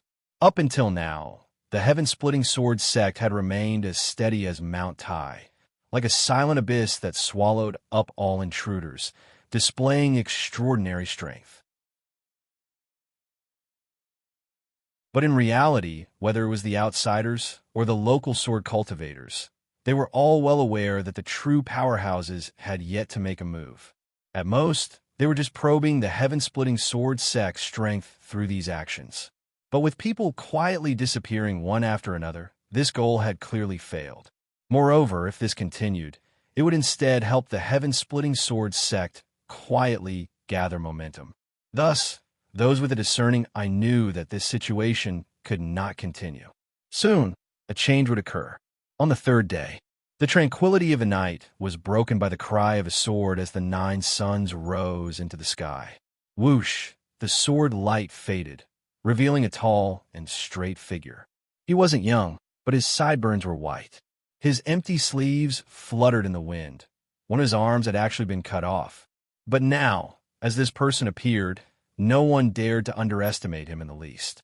The outsiders felt the sword intent on his body and were secretly shocked. The sword cultivators of Yanran Mountain only needed a single glance to recognize the person in front of them. Zhang Xiaoshan. Cries of alarm rose up one after another, as if they were surprised to see him here.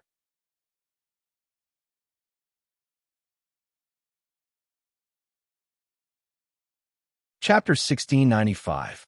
Without a doubt, Zhang Xiaoshan was a very famous sword cultivator of Swallow Mountain. And in this world, fame was equal to strength. There was no need to doubt this. Hearing the cries of alarm from all around, the eyes of the cultivators outside began to brighten. Entering Swallow Mountain, regardless of whether or not there were any harvests, just being able to witness the reopening of the heaven-splitting sword sect was worth the price of the ticket. The only thing that left them a bit regretful was that such a lively event had been far too quiet. From start to finish, they hadn't heard a single sound, much less witnessed sword cultivators killing each other. They hoped that this Zhang Xiaoshan would be able to stir up some noise. It didn't matter who won or lost. What was important was that it would be lively. Otherwise, if they watched a mute show, they wouldn't be able to brag about it to others in the future. Countless people held their breaths, watching with rapt attention. Zhang Xiaoshan raised his head, his gaze falling upon the heaven-splitting sword sect stone steel. A complicated expression flashed through his eyes. Taking a deep breath, he raised his hand, and with a hum, a sword flew out, stabbing into the ground. Sword seeking. More cries of alarm sounded out. At this time, on Swallow Mountain, above the countless sword edges, light screens were unfolding. What was displayed was a real-time image of what was happening at the entrance of the heaven-splitting sword sect. Seeing Zhang Xiaoshan's flying sword thrust into the ground, countless sword cultivators had solemn eyes. To a sword cultivator, this was the orthodox way of challenging others. Although the methods used by Wang Chang couldn't be faulted by true sword cultivators, they still looked down on them. Of course, this was also related to strength. If Zhang Xiaoshan used sword-seeking, the difference between him and Wang Chang was like the heavens and earth. Did they think they were worthy of sword-seeking? Look carefully. Zhang Xiaoshan's flowing light sword has been cultivated to a high degree. It has its own variations and variations. The teacher atop the sword edge said in a soft voice. Within the entrance of the heaven-splitting sword sect, Misty frowned, impatience on her face. She glanced at Qinyu. You go out and deal with this boy, lest he keeps sending these little shrimps to their deaths. Qinyu coughed. Then should I just go like this? Misty clenched her teeth. With me here, can I just watch helplessly as you are hammered to death? Qinyu relaxed. Cough, that's not what I meant. Don't worry, I will definitely clean him up. He turned around and left. With a few flashes, he appeared at the gate of the heaven-splitting sword sect. Just as Qinyu was about to step out, the cry of a sword echoed in his ears. Within the excitement, there was also an endless depression and gloominess. According to Little Meaty, the reason why the heaven-splitting sword sect's sword spirits had yet to dissipate and the sect's grand formation could still be activated was due to the existence of the sword spirits. Now, it clearly regarded Qinyu as the successor of the heaven-splitting sword sect. He didn't know how Meaty did it, but his meat was just that miraculous. Qinyu expressed that he was already used to it. Now, the sword spirit of the heaven-splitting sword sect was cheering him on, or perhaps he was reminding him that he had to win the first battle of the heaven-splitting sword sect after countless years. Qinyu rubbed his nose. Although he was a fake disciple of the Inheritance faction, it was just as Little Meaty had said. Since he had borrowed someone else's name, for better or worse, he had to do something. After thinking for a moment, Qinyu raised his hand and gave a thumbs up. He took a step forward and stepped out of the gate.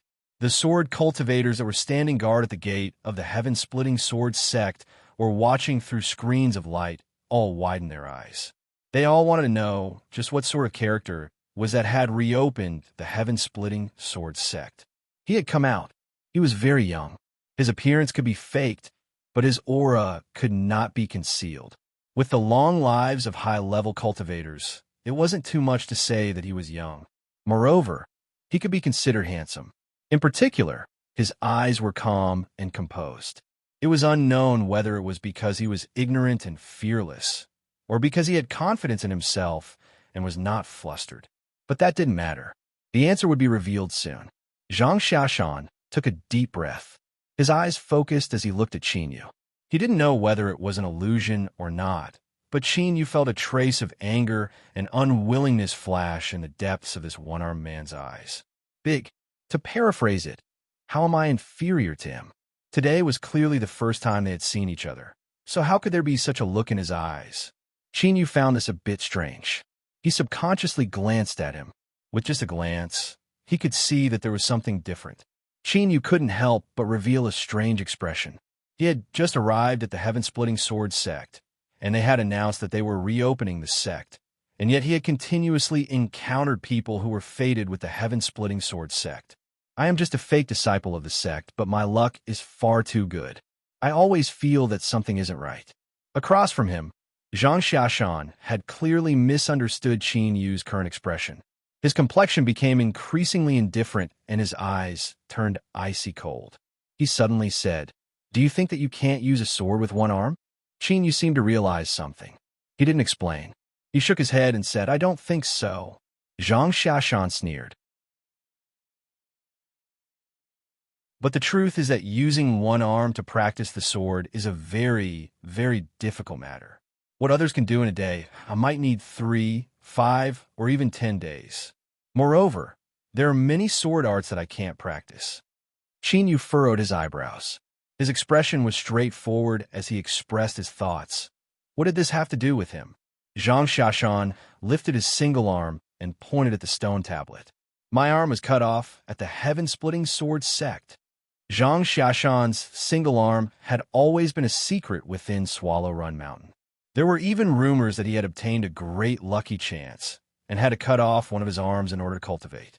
This was how he was able to use his current superb flowing light sword. But now, it seemed that this wasn't the case. Countless sword cultivators of Swallow Run Mountain revealed looks of understanding. No wonder Zhang Xiaoshan had appeared here. It was because of this old grudge. Following this, their eyes brightened. The enmity of losing an arm to sword cultivators who relied on their arms to make a living was no different from life or death. There was going to be a good show to watch. Qin Yu furrowed his eyebrows. He looked at Zhang Xiaoshan. According to what he saw, things shouldn't be like this. But from Zhang Xiaoshan's expression, it was clear he wasn't lying. There was likely something else here. Swallow Run Mountain. Wandering sword cultivator Zhang Xiaoshan, please enlighten me. Zhang Xiaoshan said in a low voice. The sword that had sunk into the ground flew back into his hand. Qin Yu crammed in some information about Swallow Run Mountain's sword cultivators. He knew that these were the last words Zhang Xiaoshan would say before he attacked. Looking at Zhang Xiaoshan's icy cold eyes and the unyielding stubbornness, Qin Yu suddenly changed his mind. He faintly smiled and said, Heaven-Opening Sword Sect, Qin Yu, kill! With a loud shout, Zhang Xiaoshan lifted his hand and slashed out with his sword. In that instant, countless streams of light appeared in the world. It was like a sparkling surface of the setting sun. As the water moved up and down, it constantly refracted a brilliant light. In a breath of time, Qin Yu's figure was submerged. At this moment, Zhang Xiaoshan only slashed out a single sword. But this was no different from directly sending out countless swords. And this was the terrifying might of Lu Guangjian after he cultivated it to a profound boundary. Whether it was outside the mountain entrance or in front of the light projection, the countless sword cultivators that saw this fell silent. Very strong, far stronger than they had imagined. This sword had nearly reached the limit, approaching the level of the Tao. Without a doubt, Zhang Xiaoshan had already cultivated the flowing light sword to the highest boundary. It was even half a step higher than the strongest. This was no longer just pure talent. It was undoubtedly a genius of the sword Tao. On the countless swords, the sword Tao grandmasters with high cultivation could not help but turn their heads and look at the Heaven-Opening Sword sect. A talent that could be molded. Even though Zhang Xiaoshan had lost an arm, at this moment, there were still several elders of the Swallow Mountain who were part of the Swordmaster Association who wanted to take him as a disciple. But soon, these elders who wanted to take him as a disciple could not help but frown. There was a trace of surprise in their eyes. Zhang Xiaoshan's sword that surpassed the peak actually did not cause any damage to Qin Yu. They were like snowflakes that came from the nine heavens. Before they could even approach, they were burned and melted by the high temperature. There was an invisible barrier around Chinyu. It was like the protection of a mountain range, unshakable. The heavenly cycle sword sect, on the silent swords, as the scene before them appeared, everyone could clearly feel the pressure from their sect master. The relationship between their own sword sect and the heaven-opening sword sect was not a secret in Swallow Mountain. Of course, they did not think it was their sect master's fault. Otherwise, how could there be today's heavenly cycle sword sect and sword cultivators like them? Sect master, a sword cultivator, stepped forwards. As he bowed, the air around him was constantly cut apart. Countless cracks appeared in the air before vanishing. This disciple is willing to help and kill this person. After several breaths of time, the sect master lightly said, "You are not his match." Puff, puff, puff. The number of spatial cracks instantly rose, covering every inch of the sword cultivator's body. They were like the gaping maws of a monster that wanted to swallow someone whole. The sword cultivator looked up, revealing a proud and arrogant face. His eyes were sharp. "Sect master, disciple Ma Dangfeng requests to fight. Even if I die, I will not complain." There was silence on the sword peak. The sect master turned his head, revealing a face that had been torn apart and then regenerated, leaving behind a horrifying scar. He coldly looked at his disciple. "After Zhang Xiaoshan, I still have a chess piece. If you still request to fight after he makes his move, then I will agree to your request." Ma Dangfeng respectfully bowed. "Thank you, sect master." He stood up and retreated to the side, closing his eyes. The sword intent around him instantly converged, and he entered a restrained state. The surrounding sword cultivators subconsciously took several steps back. Those that were familiar with senior apprentice Brother Ma's temperament knew that he was already prepared for a great battle. When he opened his eyes, the sword intent around him would naturally swell. If he wasn't careful, he would be injured. The sect master withdrew his terrifying face. His eyes narrowed as he looked towards the entrance of the heaven-splitting sword sect. He knew that many people were looking at him, waiting for him to continue attacking. In truth, he didn't like the feeling of being watched by so many people. Right now, the sect master really wanted to twist their necks. He had to endure it, but he likely didn't need to endure it for too long. Once he completely destroyed the heaven-splitting sword sect and refined the sword spirit, he would be able to complete his cyclic sword art. At that time, it wouldn't be difficult for his cultivation to rise further. He was indeed fearful and alarmed. He had been filled with anticipation for the heaven-splitting sword sect's comeback, and he had been waiting for it for many, many years. Before all of this happened, Hufu had felt some trepidation in his heart, but when it truly happened, he was able to clearly see his own heart. So I was still looking forward to it. His hideous and horrifying face curled up at this moment, revealing a sinister smile. In front of the heaven-splitting sword sect's entrance, there was a deathly silence. Zhang Xiaoshan, who had thrust out a sword strike and stunned everyone, had already fainted on the ground. It was unknown whether he was dead or alive. And on the other side was the person called Chinyu. No one could clearly see whether or not he had made a move. He was someone from the heaven-splitting sword sect. How was this possible? Even though this scene was displayed in front of everyone, they still found it hard to believe. Zhang Xiaoshan's sword strike was terrifying and mysterious. It would surely be ranked as one of this year's 10 best swords of Swallow Ran Mountain. Even if they only looked at it from afar, they felt their hearts turn cold and a feeling of annihilation rise up in their hearts. But such a terrifying sword strike had actually ended like this. Countless sword cultivators felt their heads ache and their throats ache. They opened their mouths, but couldn't utter a single sound. In the deathly silence, Chinyu grabbed Zhang Xiaoshan and walked into the entrance. The moment he stepped in, he didn't look back. His calm voice echoed out, "If there is anyone else that wants to attack, feel free to come. But it's best if they have some strength. Small shrimps and the like, don't waste everyone's time." Bang! In the skies above the heaven-splitting sword sect, the sword phantom condensed a bit more solid. Boundless sword intent pierced through the sea of clouds, sweeping out in all directions. The sword spirit was very satisfied with this battle. With the blessing of the sect's ancestors, our heaven-splitting sword sect has produced an extraordinary successor.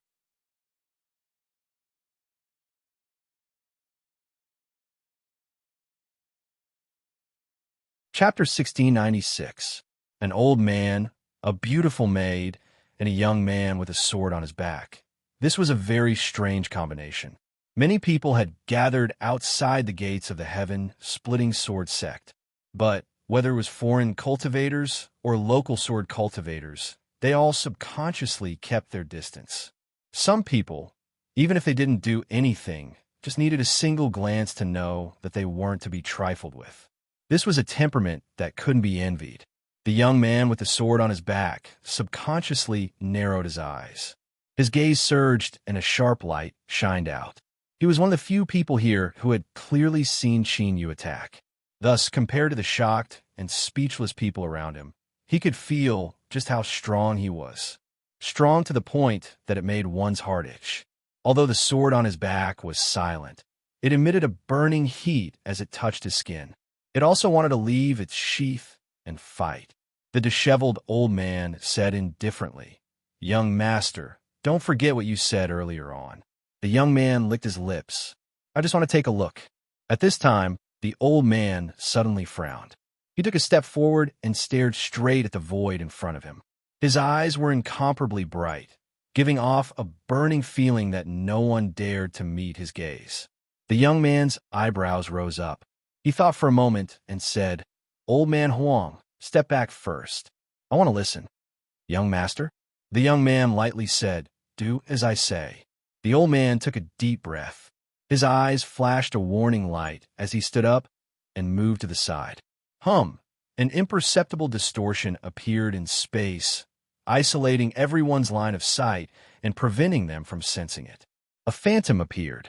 The young man cupped his hands together. Jin Geng greets sect Master Hufu.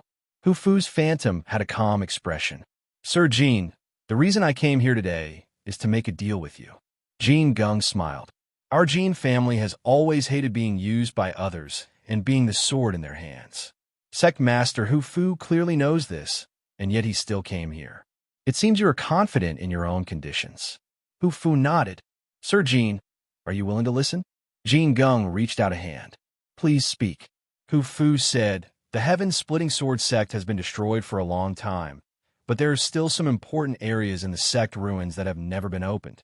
The reason is that there is a sword spirit in the heaven-splitting sword sect that has not dissipated and is protecting the last bit of luck.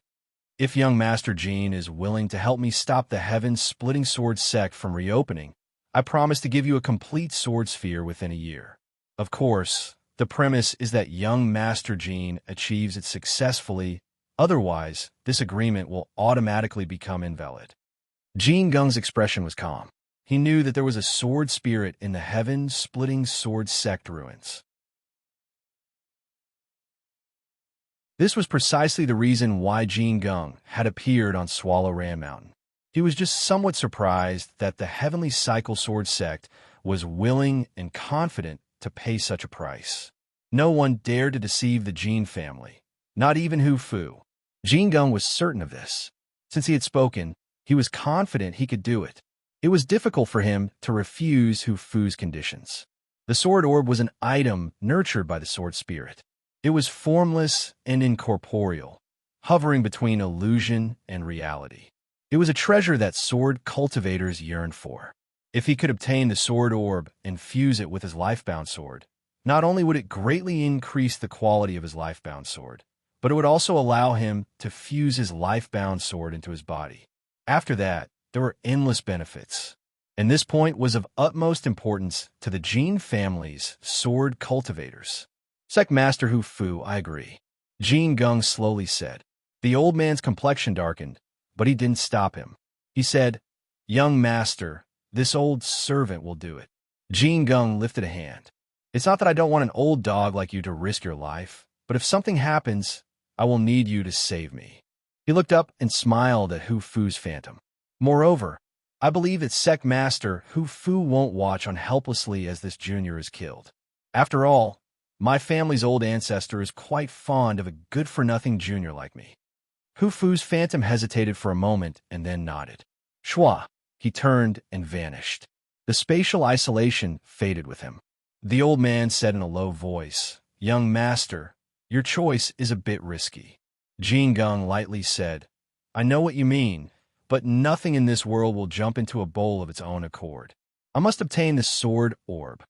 It was because of this that even though he knew that Hu Fu's projection would be dangerous, he still agreed without hesitation. He had great ambitions, and only by becoming the Jin family head would he have the qualifications to display them. Obtaining the sword orb was a crucial step in Jin Geng's journey to becoming the Jin family head. It could even be called the foundation of all of his ambitions. The old man was well aware of this. So, when Hu Fu's phantom gave him his conditions, he didn't stop him. The maid lowered her head in silence. She was well aware of her own position. She was destined to accompany her young master for a period of time, a plaything. There were some words that she could say, but there were some things that she didn't have the qualifications to participate in. At this time, silence was the best choice.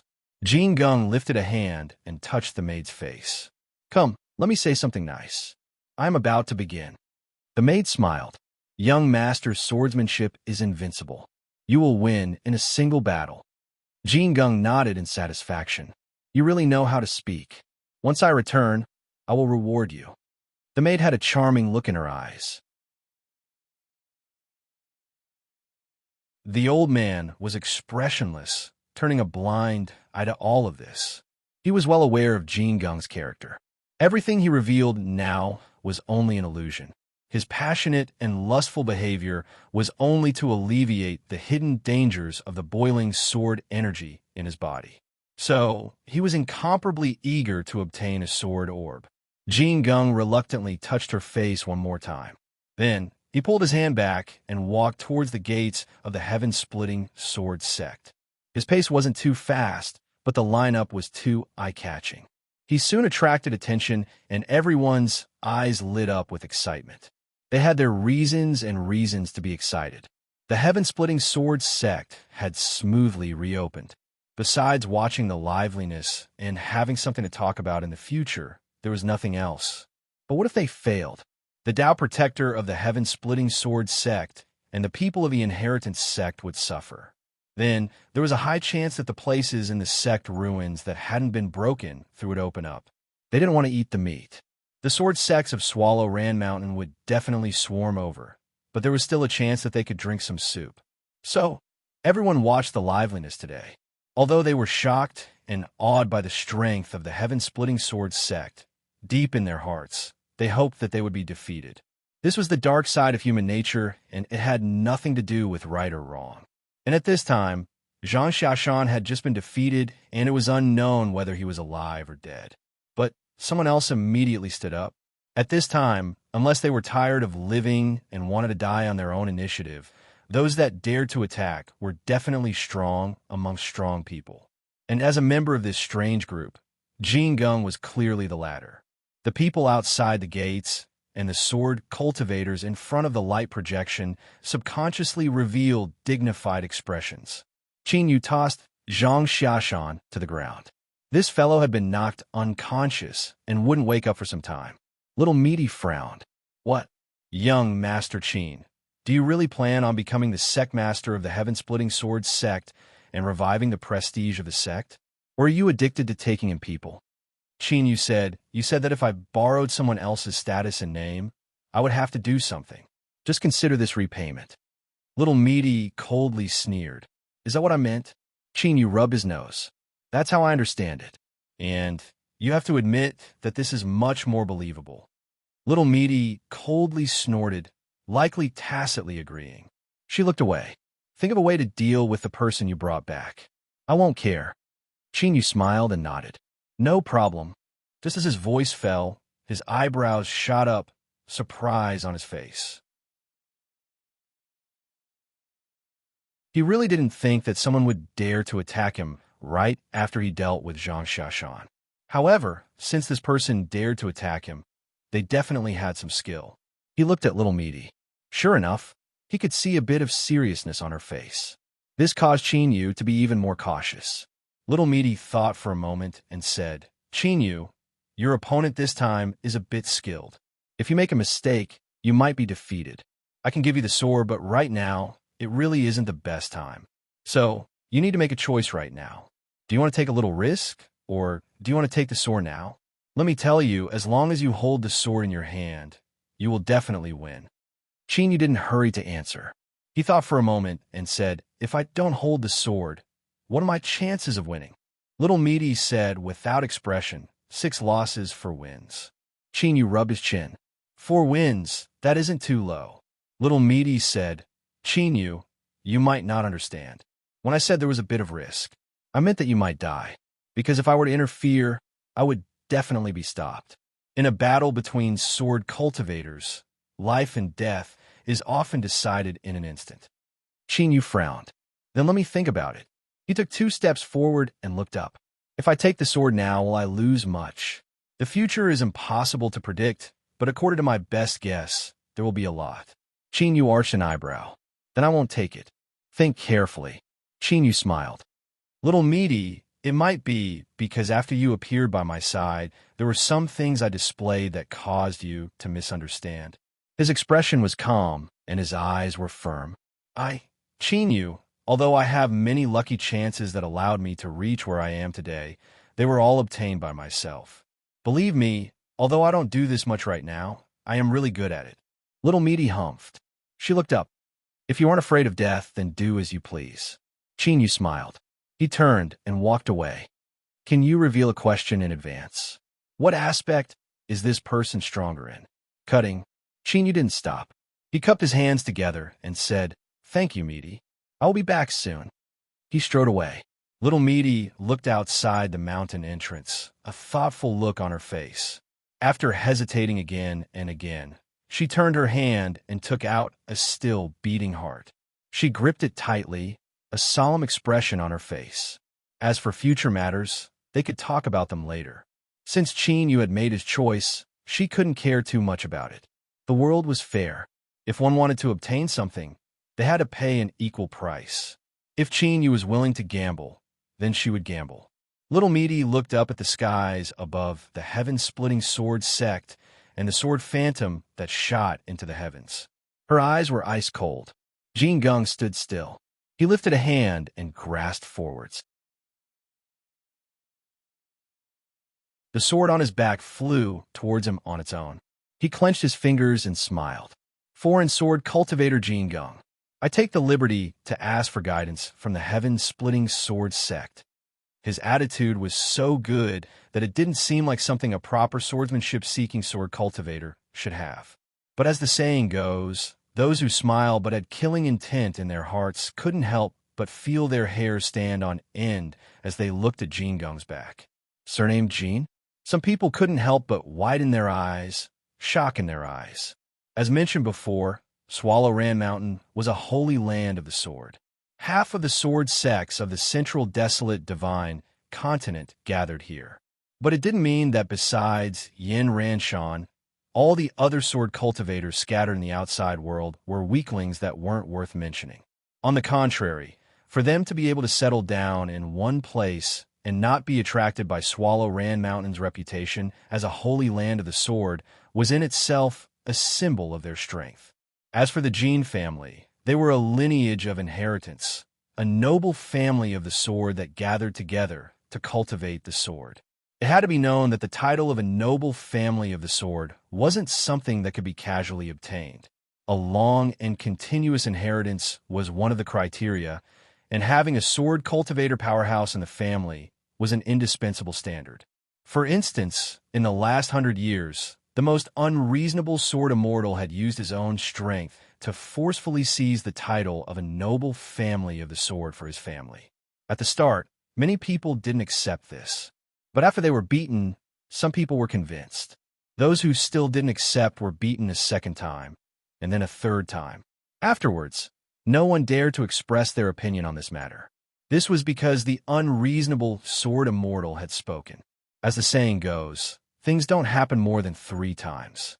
If he continued to jump around, someone would die. As for the Jean family, they were a true, noble family of the sword. Their status was so high that it was comparable to Swallow Rand Mountain's 10-sword sects.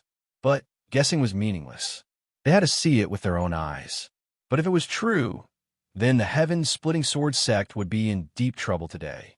The Jean family's sword wasn't easy to deal with. After a period of silence and waiting, Qin Yu's figure walked out from behind the mountain entrance, appearing in everyone's line of sight. His eyes were calm and earnest.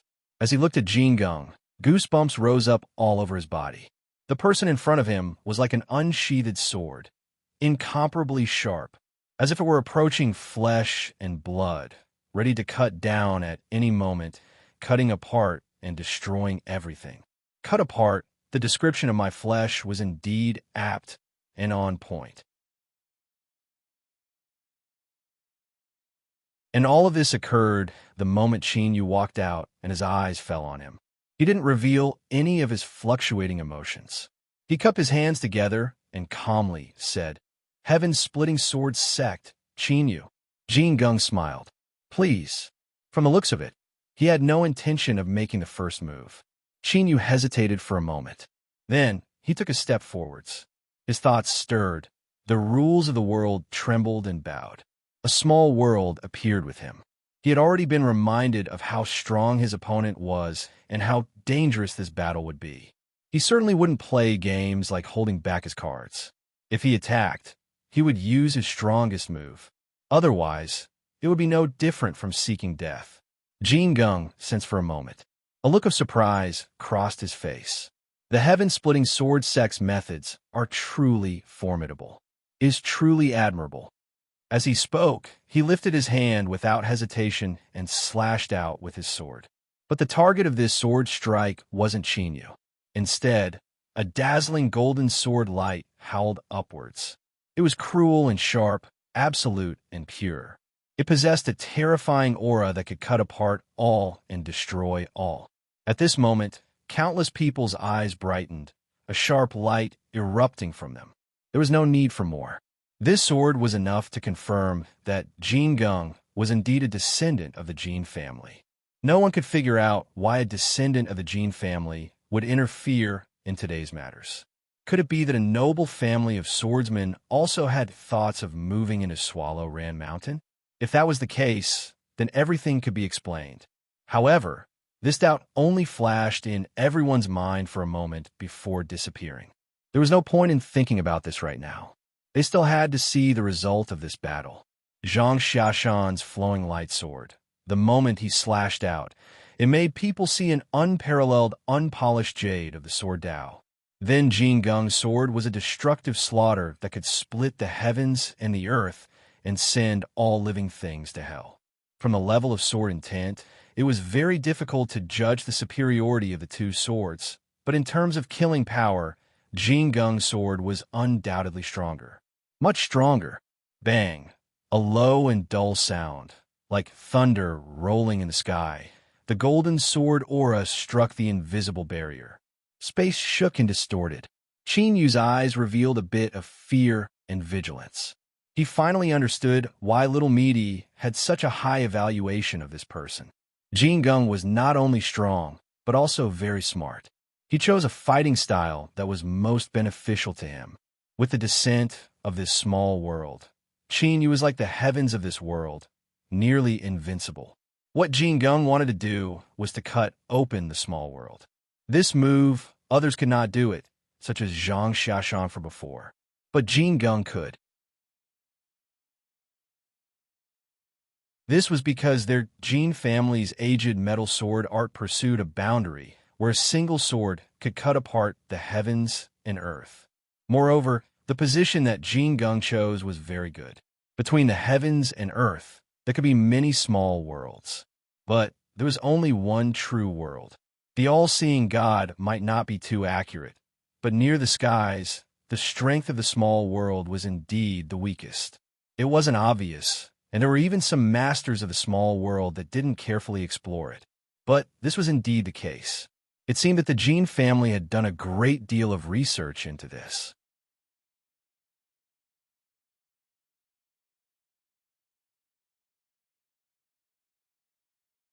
Chapter 1697. Jin Gung's swordsmanship hadn't reached a level where it could cut apart the heavens and earth. Unfortunately, Qin Yu's small world was also labeled as a fake. They were about the same. In truth, Jin Gung's sword was a bit stronger. Thus, after receiving the first sword strike, Qin Yu knew he had to do something. Before this, he had put on an act in front of little Meaty, but as soon as he turned his head, he was pressed to the ground and beaten. Not to mention face, cough cough, his plan had been wasted. He had ruined little Meaty's plan, or to be more precise, the plan that little Meaty and Yo Dingtian had drawn up together. Would there be any repercussions? Qin Yu felt that this was something he didn't need to consider. He had to treat it seriously, for the plan. With a thought, a vast strength descended from within the small world from all directions. It was like invisible mountains that pressed down on Jin Gung's head. This was the privilege of the heavens of this small world. Even after this title, it still had to be filled in with the word fake. It was still extremely powerful and unreasonable. But unfortunately, this divine skill was ineffective against Jin Gung. This wasn't because this boy from the Jin family had some special immunity, but because he was fierce enough. His entire body was filled with an invisible sword aura, tyrannical and fierce like fire. If a mountain came crashing down, he would shatter it. He had forcefully forced Qin Yu's divine skill to the point where it couldn't approach him. Naturally, it couldn't affect him in any way. But at the same time, Jin Gung didn't stop his attacks. His goal was still above Qin Yu's head, the weak point of the small world. Another sword slashed out. The radiant golden sword light caused the twisting and shaking space to become even more intense. There were many people watching this battle with keen eyes. They could certainly read the information that was being transmitted from the battle. Zhang Xiaoshan had already experienced the might of the heaven-splitting sword sect's small world. Not only had Jin Gung withstood the first test, but he had also slashed out 2 more times. He could be considered to have gained the upper hand. After all, the small world couldn't do anything to him, but Jin Gung could constantly strike out with his sword. And the might and efficiency of the Jin family's Golden Gung sword art wasn't a secret at all. In this situation, unless Qin Yu was able to take out his hidden cards, his situation would gradually worsen and he would eventually suffer a miserable defeat. According to the rules of Swallow Mountain Sword Sect, if a successor of the Heaven-Splitting Sword Sect was defeated, that meant that they had failed to reopen the sect. As for the losers, not only were they not worthy of sympathy, but they would also be kicked when they were down. The world of cultivators had always been one of survival of the fittest and survival of the fittest. This had never changed. The anticipation in everyone's hearts was about to come true. Excitement appeared in the depths of everyone's eyes. Sympathy, there was none at all. Everyone had to be responsible for their own actions. Since they wanted to reopen the mountain gates, they had to be prepared to bear the consequences. After the second sword came the third sword, and after the third sword came the fourth sword. This was not nonsense, but a clear and straightforward demonstration of Jin Gung's strength.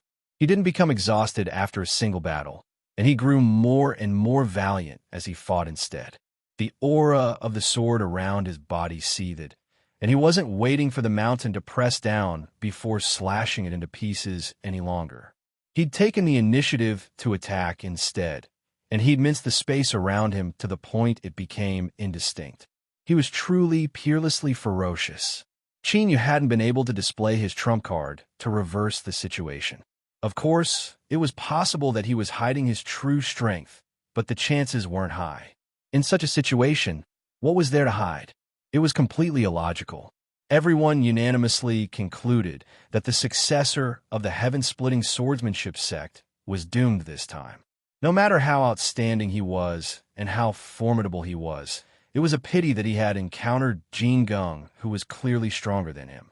As the saying went, no matter how strong you were, there would always be someone stronger than you. The reasoning was the same. How could there be someone invincible in the present world? Even if there were, they wouldn't appear here. Encountering someone stronger was inevitable. It was just that the heaven-splitting swordsmanship sect's luck was a bit worse. This time, What they had lost wasn't just Q-Sword, but also their own lives. The heaven-splitting swordsmanship sect had managed to survive to this day, was destined to be destroyed. Compared to the various sword peaks outside the mountain gates that were watching the battle through light screens, the true sword path elders of Swallow Mountain revealed looks of disappointment. A powerful heaven-splitting swordsmanship sect might disrupt the current situation and affect their interests, but they still hoped to see a group of people who had once traveled together with them return. This was because many years from now, their juniors would also need to walk down this difficult road of return. Time was ruthless. Even though today was a prosperous day, no one knew what the future would be like. Whether it was the fox mourning for the rabbit's death or worrying about the future, it could all be interpreted.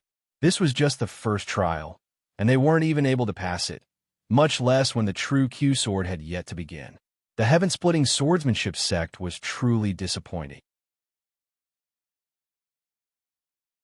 This ancient sword sect would completely disappear from today onwards. The ruins of a sword sect would truly welcome a new master. Sword sect did not choose the location of their sect just because they liked it and just casually drew a circle around it.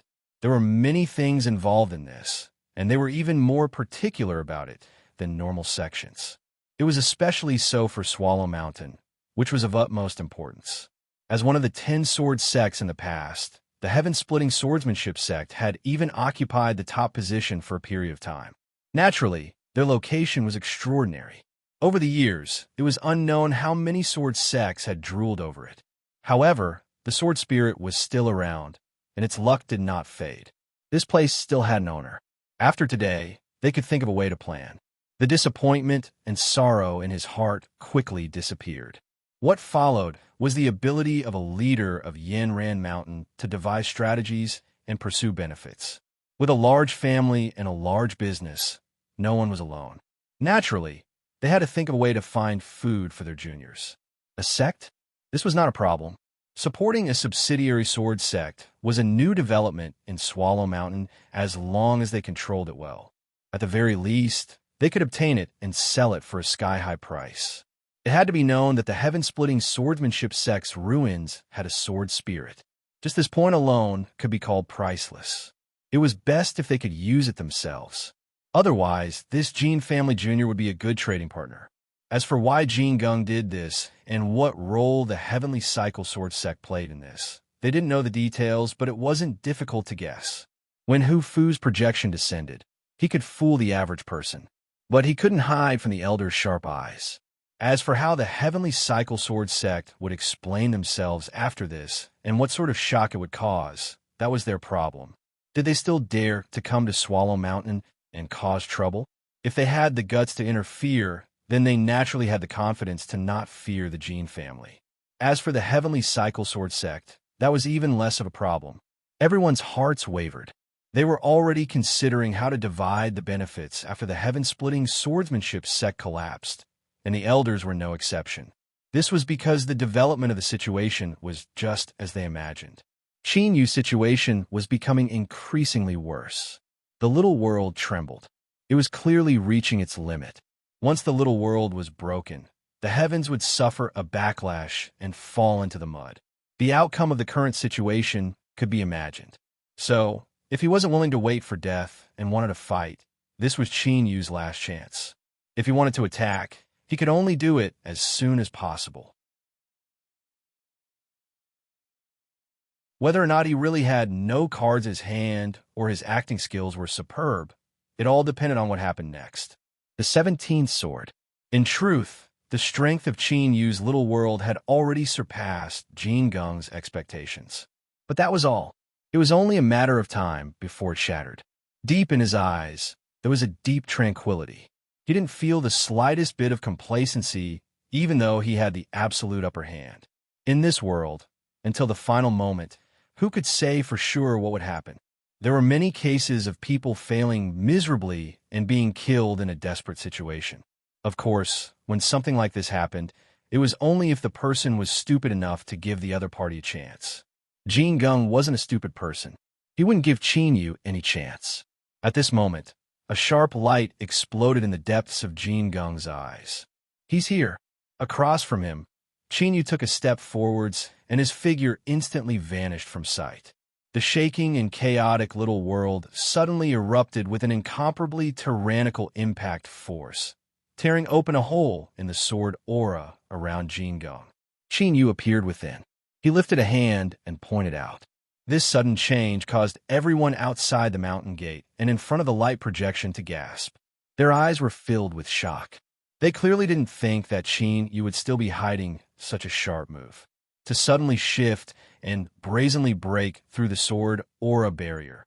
How could a seemingly ordinary finger be ordinary? Everything happened in an instant, so fast that no one could respond. Perhaps if this finger fell, the outcome of today's battle would be reversed. The heaven-splitting sword sect was truly fierce before everyone finished thinking.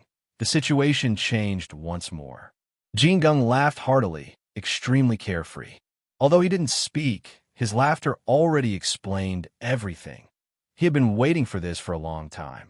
He also had a card in his hand. A thought flashed through everyone's minds. They only saw Jingung step forwards. Not only did he not dodge, but he took the initiative to meet Yu's finger. The sword aura around him boiled. At this moment, it turned from a tyrannical fire to an icy cold ice, condensing into a single point where it turned into a golden sword shadow. It was blurry like water, but from this sword shadow, everyone could feel a terrifying aura that could annihilate all. The golden sword shadow thrust out. Everyone cried out inwardly, shocked at the two sides fighting. These two Yus were sinister and cunning. They were really very, very sinister. In the final moments of the battle, when they saw that the outcome was already decided, they both revealed their cards. If it were them, they feared they would have been beheaded without any preparation. But without a doubt, the heaven-splitting sword sect had lost this round.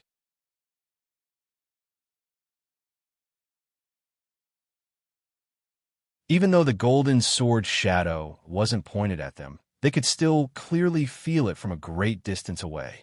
This sword strike was something that even the big shots of Swallow Mountain found difficult to deal with. Caught off guard and at such a short distance, with the strength Yu displayed, there was no way he could escape. Jingung's eyes were calm, containing a formidable will. He knew that he had made the right bet. If he killed Yu and obtained the sword ball within a year, the position of patriarch would be his. Just how vast and magnificent was the future. Right now, he had only obtained a single chance to glimpse into it. And this chance was this proud son of heaven of his generation in front of him. He had used his life as the price to become the stepping stone for him to ascend to the heavens. At this time, Yu pointed out a finger. He gently waved it, drawing out some seemingly messy lines. Then, an illusory character appeared at his fingertip. In the next moment, his fingertip met the golden sword shadow. With a light cracking sound, the illusory character shattered and dissipated. You're tuning in to the Warrior Lore YouTube channel. Don't forget to subscribe and join us on this journey to catch the most captivating stories.